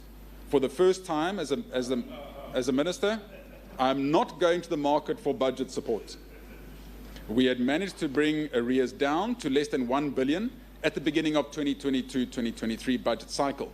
But due to the delayed listing of our program on the Johannesburg Stock Exchange, our arrears have grown. The JSE listing is planned to take place at the end of March 2023, and we will be using this funding to reduce the stock of arrears and aim to get arrears totally settled in the 2023-2024 budget year. Mr. Speaker, by virtue of the responsibility entrusted in me as the Minister of Finance, I now present to this August House the budget estimates for the financial year 2023-2024. Revenue and grants, 24,639,807,034 emalangeni. Appropriated recurrent expenditure is 18,512,614,116 emalangeni. Appropriated capital expenditure is 5,853,976,000. Total expenditure is 26,438,581,866 emalangeni, and the fiscal deficit is 1,798,774,832 emalangeni. In conclusion, I would like to thank the members of this honourable House for your support and integrity in getting our economy back on track. I trust that your constituencies notice and appreciate your outstanding efforts. I fully understand that the financial pressure on household expenditure continues to increase, but the effects of our national budget growing by 14% should start easing the pressure at household level. Mr. Speaker, I'd like to take this opportunity to recognise contributions from our friends in the international community who have assisted us in many ways, with special thanks to mention the USA, especially for their assistance towards our fight against HIV and AIDS. Our special thanks to the Republic of China on Taiwan, who support numerous community projects, especially in agriculture and water distribution. I also thank the EU and its member states for the support in agriculture and youth programs. I thank the UN family, especially in the drive towards job creation for the youth. I also thank India, especially for their training and education programs. We so appreciate the assistance from Japan and the support from South Korea. I also want to thank Morocco and Serbia for their continued support in our scholarship programs. I thank the World Bank, the IMF, and the African Development Bank for supporting us with concessional budget support loans during our time of need.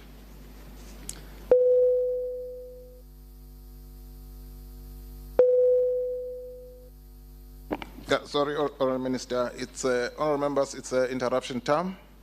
May I request His Excellency, the Right Honourable Prime Minister, to invoke Standing Order 205 to suspend Standing Order number 24. Your Excellency, please.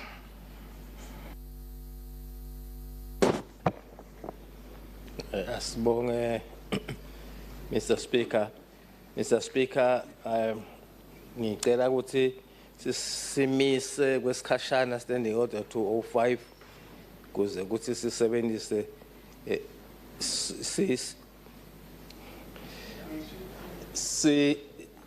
sisebenzise order Standing Order 24 sokuqhubeka nemsebenzi.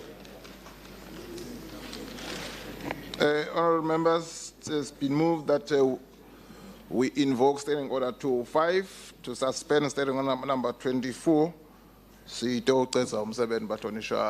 Those in favour should say aye. Aye. Those against say nay. The ayes of it and the ayes of it. Honourable Minister of Finance, you may proceed. Thank you, Honourable Speaker. Thank you to the House. Then I may proceed. My last paragraph. Mr. Speaker, I take this opportunity to extend my heartfelt gratitude to their majesties for the confidence and trust they've placed in me as the custodian of this key portfolio in government.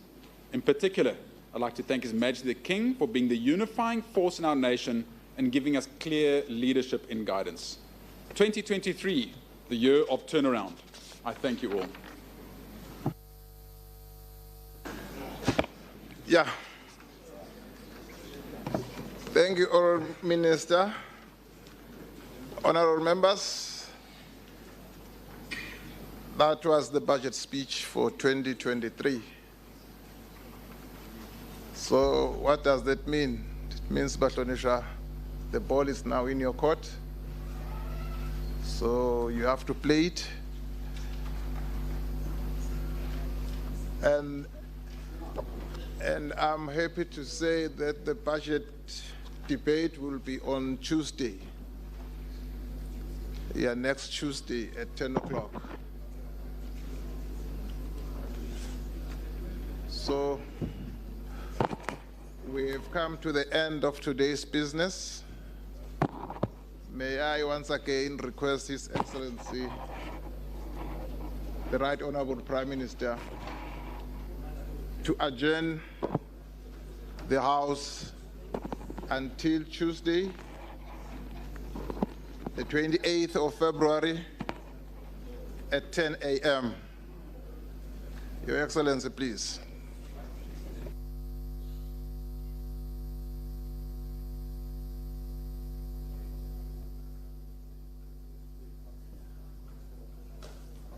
Your Excellency, please.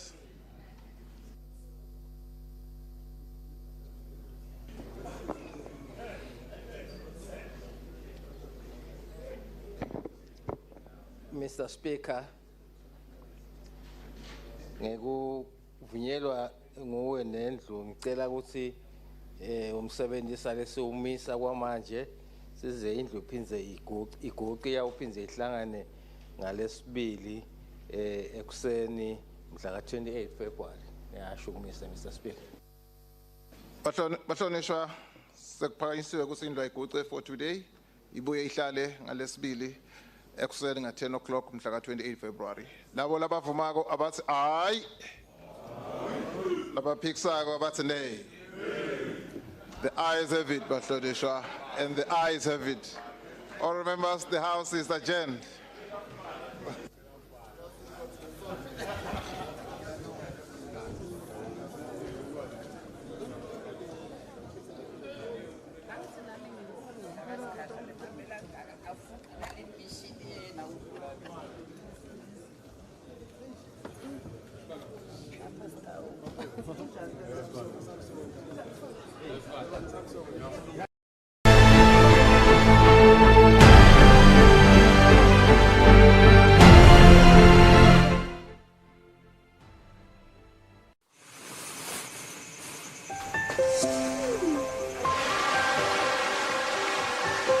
Realizing your dreams begins with you taking that very first step in the right direction. Your goals and ambitions are only as close as you can imagine. It's not just a dream, it's your reality in the making. All you've ever wanted is now in your hands. For you are the driver of your own destiny. Remember, it's actually your dreams that shape your future.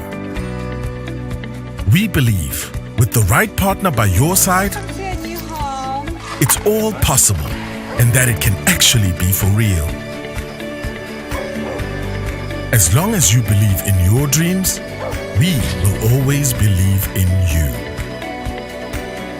Just know that if you can dream it, it's already yours. Standard Bank. It can be.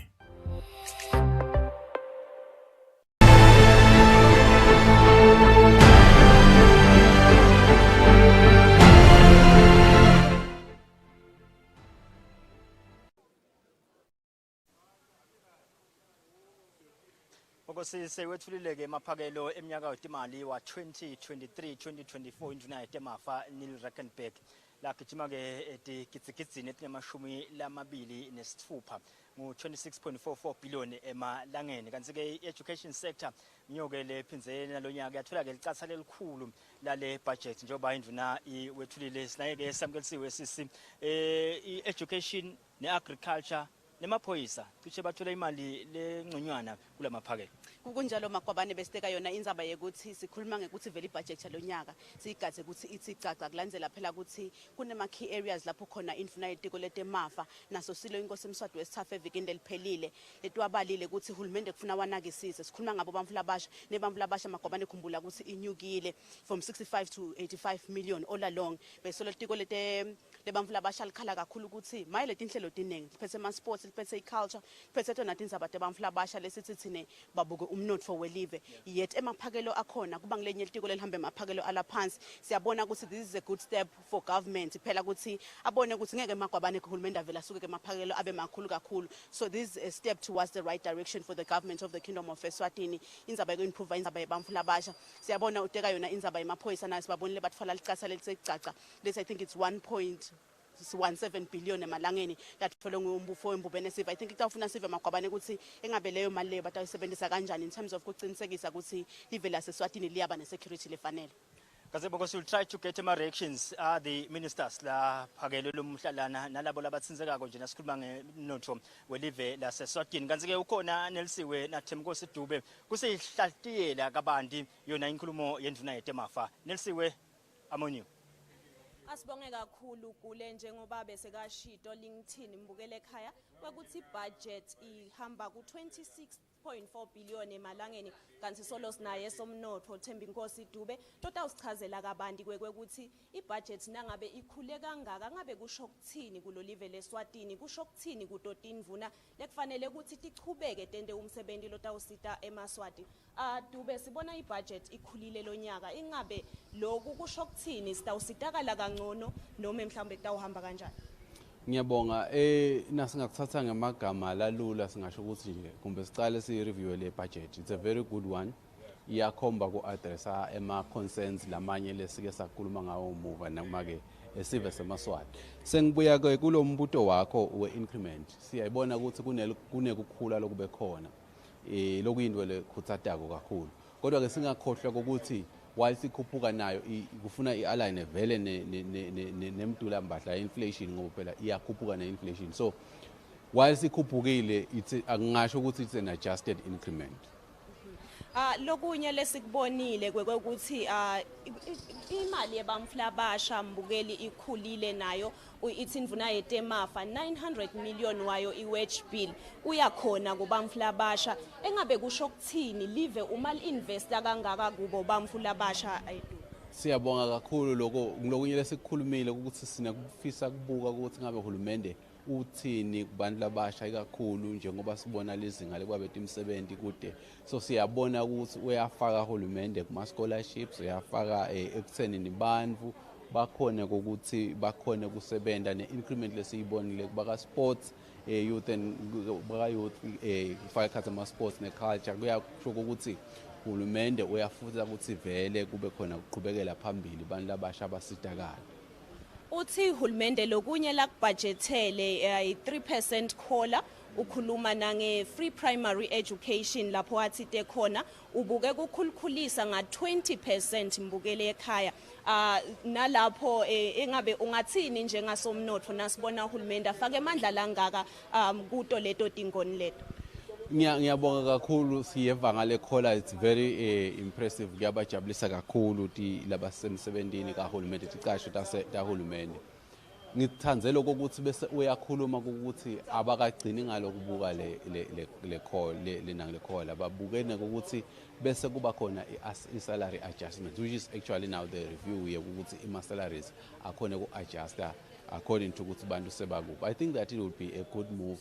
kulethe nama-incentives kuma-civil servants asebente ngekutinekela lokukhulu live lichubekele phambili sibona indvuna mbukeli iyasho ukuthi kutekuphepha i-security nakhona kuna 1.117 billion emalangeni lotawufakwa khona ungathini kuleyo ndzaba leyo Dube ngiyabonga kakhulu security is one of the major things for i-country ukuthi ithuthukele phambili ngiyabonga nje kakhulu lokuthi kube khona labakushoko nokuthi bayinake lokuthi iyadzinga ku-improve so le increment iyasinika ilithemba lokuthi kutawuba khona ukuthi kungaba ne-security more investment we can see from outside kanti ke mbukeli samkelisiwe khoza so uvele unayo indvuna yetisebenzi phila Buthelezi leta sichazela ukuthi yona engabe kulamaphakelo iwakhanze anjani litiko layo litawusitakala kangakanani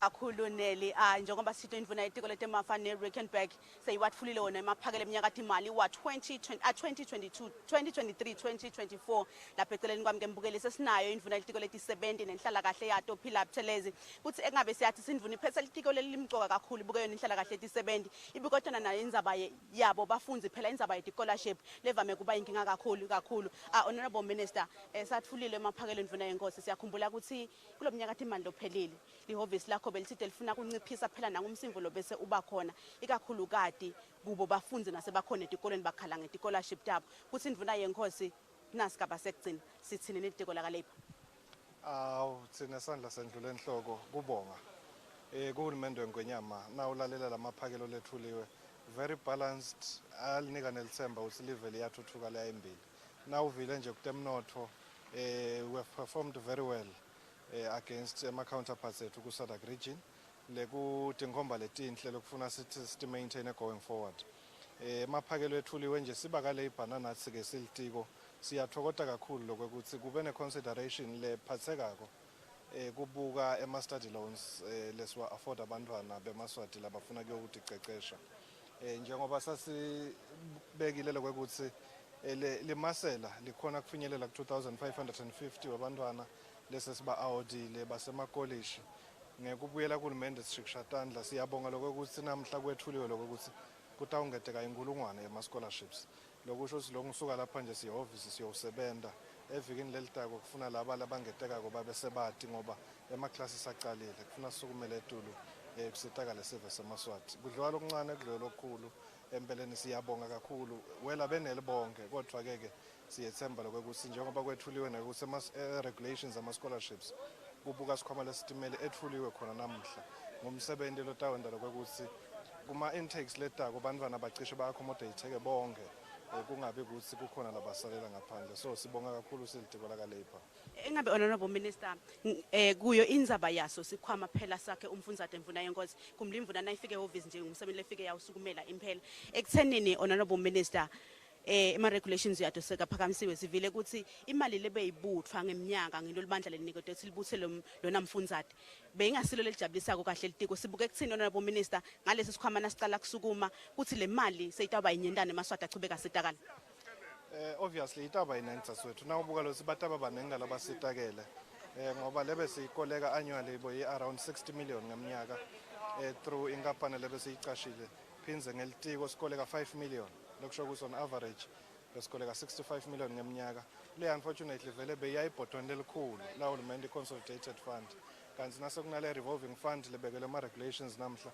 yonke leyo mali itawuvele ingene direct esikhwameni sayo ama-scholarships bantwana basitakale lula ngoba isitaba liquid lesikhwama ngaleti timali so siyethemba lokho ukuthi naku-implementeke kahle konke isibambisile iphalamende kwashesha kwaphasa komthetho kwaphasa nemali yokusicala lesikhwama kutawusebenteka kukhala ngama-scholarships will be a thing of the past honorable minister siyabonga kakhulu ambukeli ngiyo indvuna itiko leti-70 nenhlala kahle yato Phila Buthelezi uyaveta emagama akhe ekugcina lasho ukuthi kukhala kwendzaba yato scholarship noma umfundzate kubo bafunze emakolishi elive kutaba the thing of the past we are hoping ukuthi litiko litawusukuma impela li-70 lisukumise lesi sikhwama kude bamfula abasha phela even laseswatini noma abafunzi bachubeke bathuthukise umnotfo welive Magwabane sewunayo-ke indvuna yetemfumvo Lady Howard kulesikhathi lesi Magwabane to you Yes, samkelisiwe ikhona induna yetemfundo Lady Howard le batholeleke nabo a bigger chunk of the budget yet it might not be enough. Minister, thank you so much for your patience.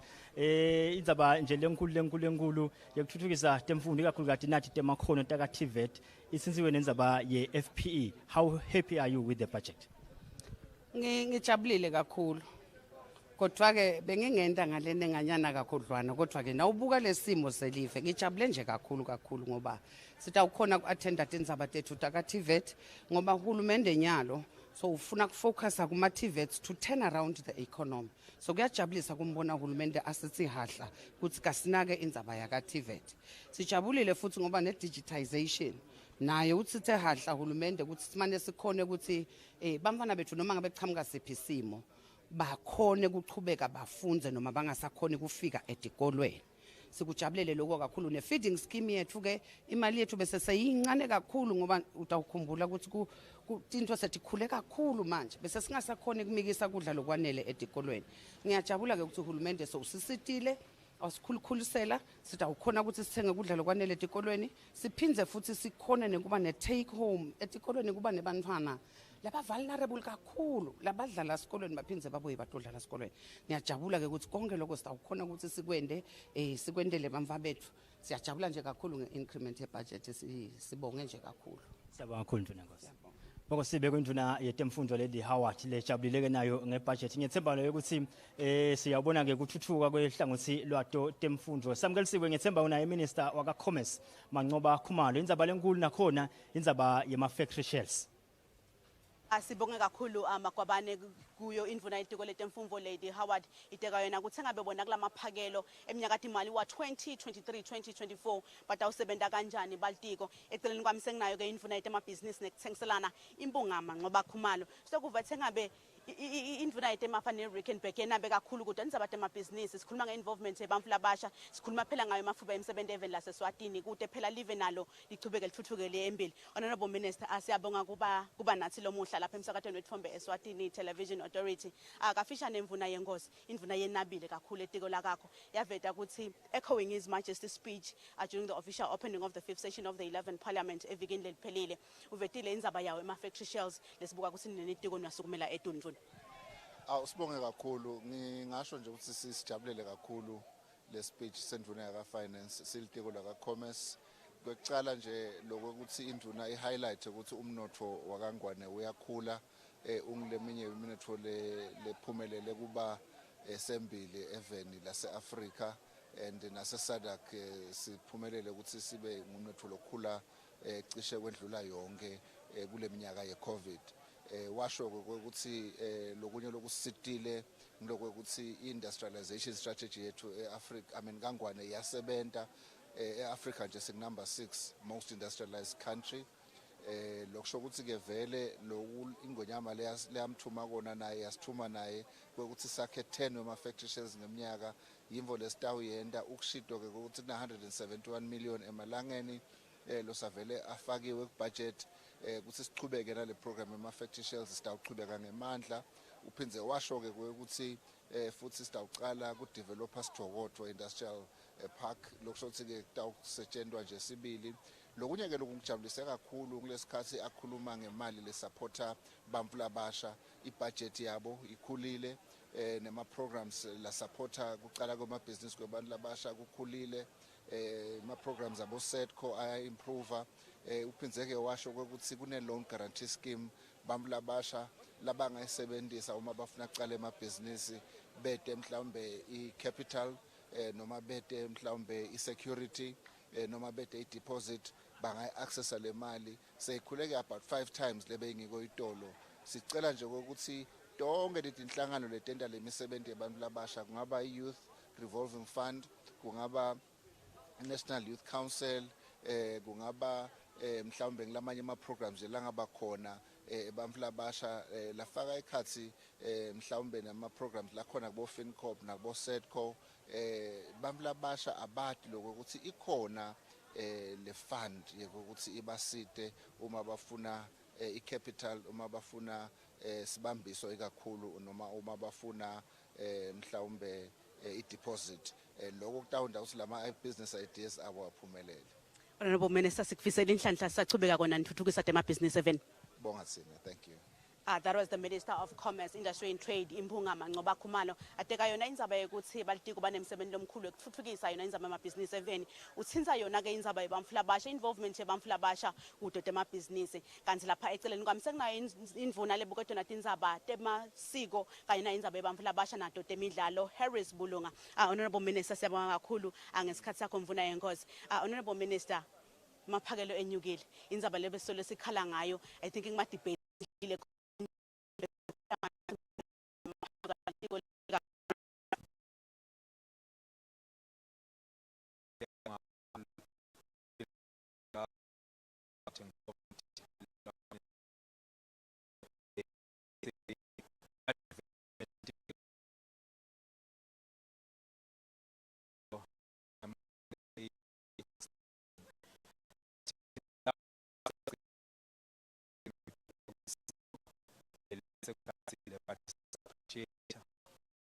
etwaleni ingqube sivele sinayo lophela program bese dawsta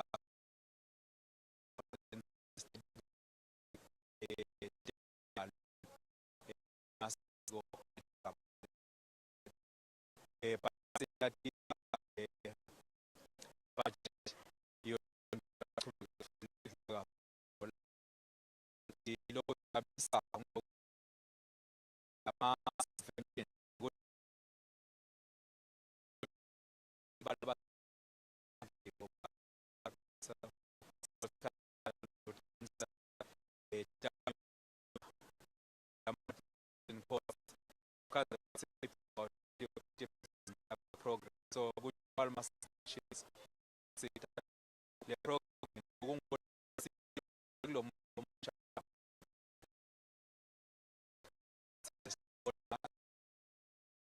development because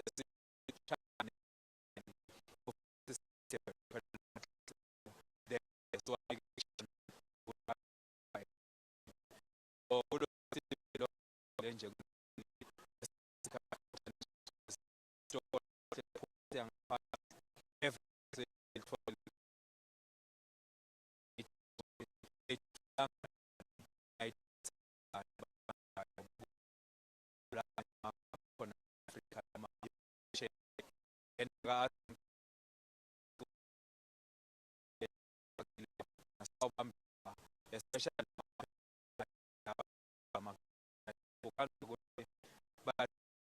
ukuthi ithi kuthiwa rooms abanga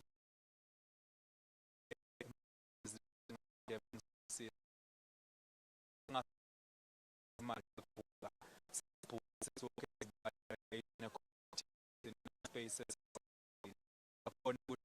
until us sisanga alabanye sebabatsa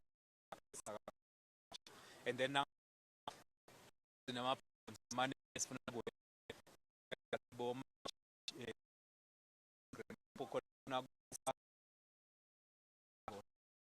labane sabalahlekile saba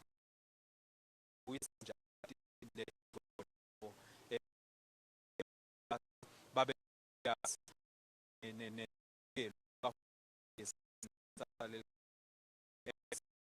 cool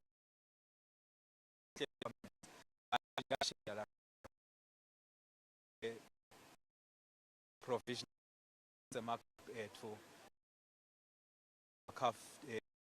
tournaments but national team national teams just style so set out rehabilitation ukuthi for letinye basibile aleyo side kusuka ukuthi budget sekhona eliwe labe ukuthi kambe wende ka international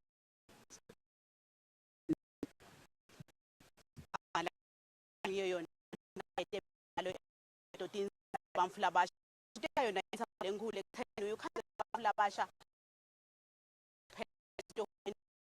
sithe bona bamfula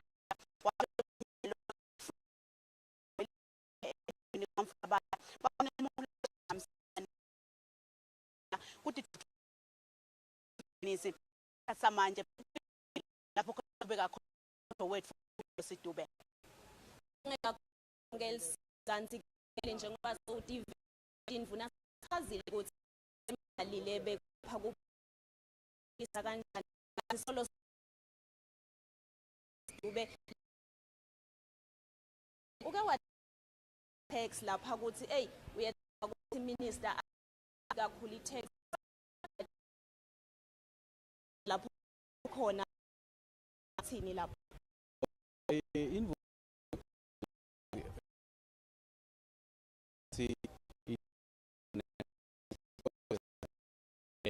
corporate khona ngaguqa umloko wesihlangano lokunye nile imvula khuluma yona ikhulile nga 3.9 kusho ini lokhu kusho ukuthi aze belgama lekhasiya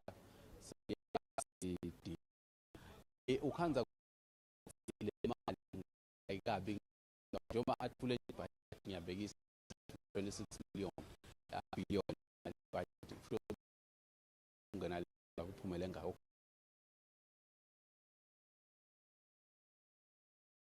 noma i-expense bayikhulu ngale kwenda kayidi so ukhulumeke ngokuthi lasishilo i-income lokuma-ke kungena akabi njengoba focusile kuyo umnyaka lo budget so kusho lo mbukeli lokunye lengiya budget speech lokungakwe ingute live ngathi ikhulile yone engabe walo live leswa ngiyabonga kakhulu ema reserve live ngokukhulu ngoba live kanganani lo recommended kuba ngilo manzi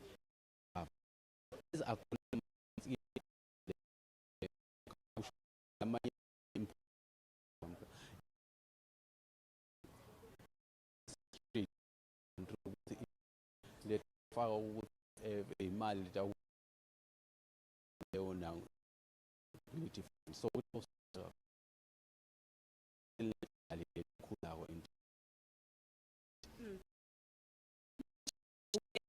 ngubona ukuthi ayinget yaso live nje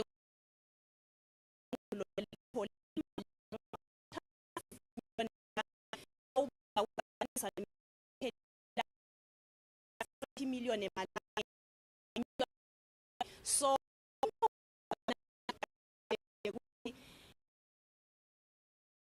ala kahle bona leswa lapho bonga kakhulu mende kuna groups close aba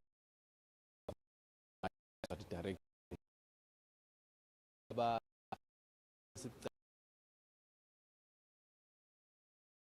letinhlobo ukuthi ngoba ibeka so ukhanza ukuthi kulokuthola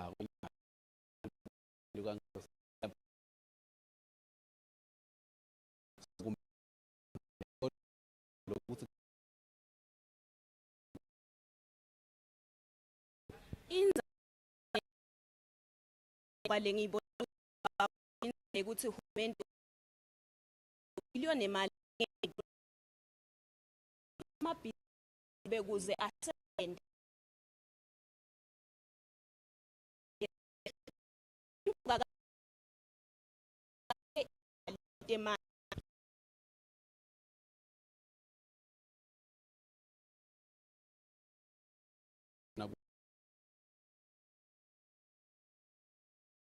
energy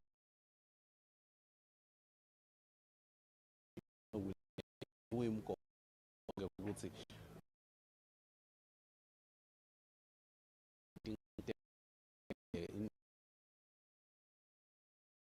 is very important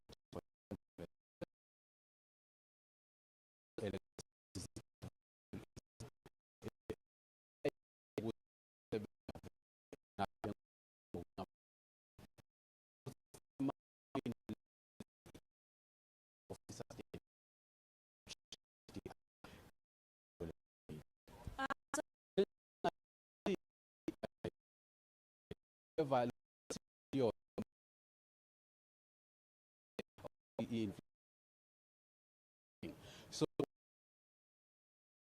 ngamali ukuva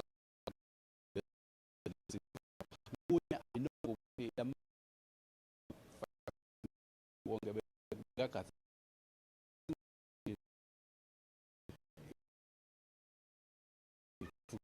but ukuthi into lethu so lokho ke lonye funa iphinde ubuye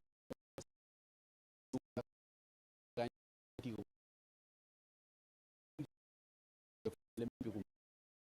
ngile money but they affected actually more for nakhona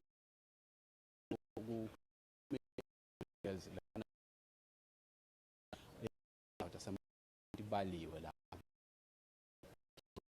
something more now and because seemingly it's just more like corner there is the kushedela actually lapha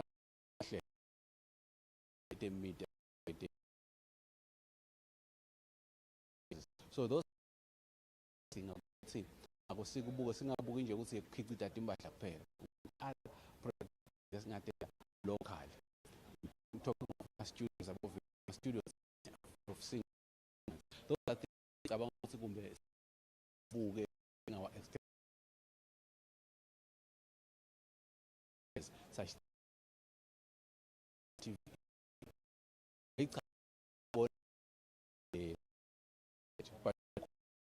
ubambe camera ngambone akhanza ukuthi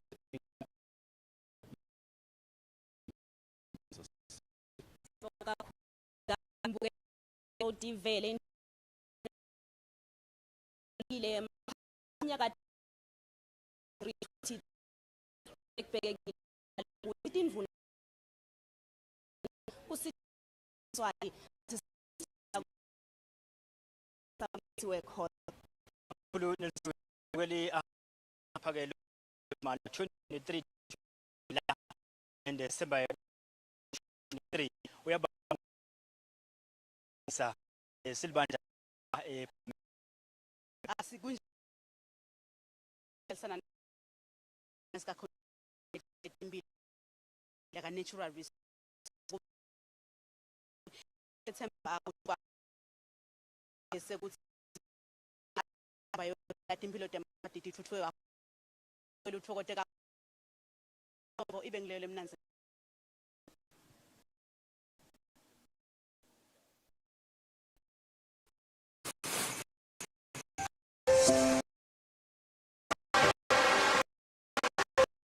Realizing you begins with you taking that very first step in the right direction. Only imagine. It's not just a dream.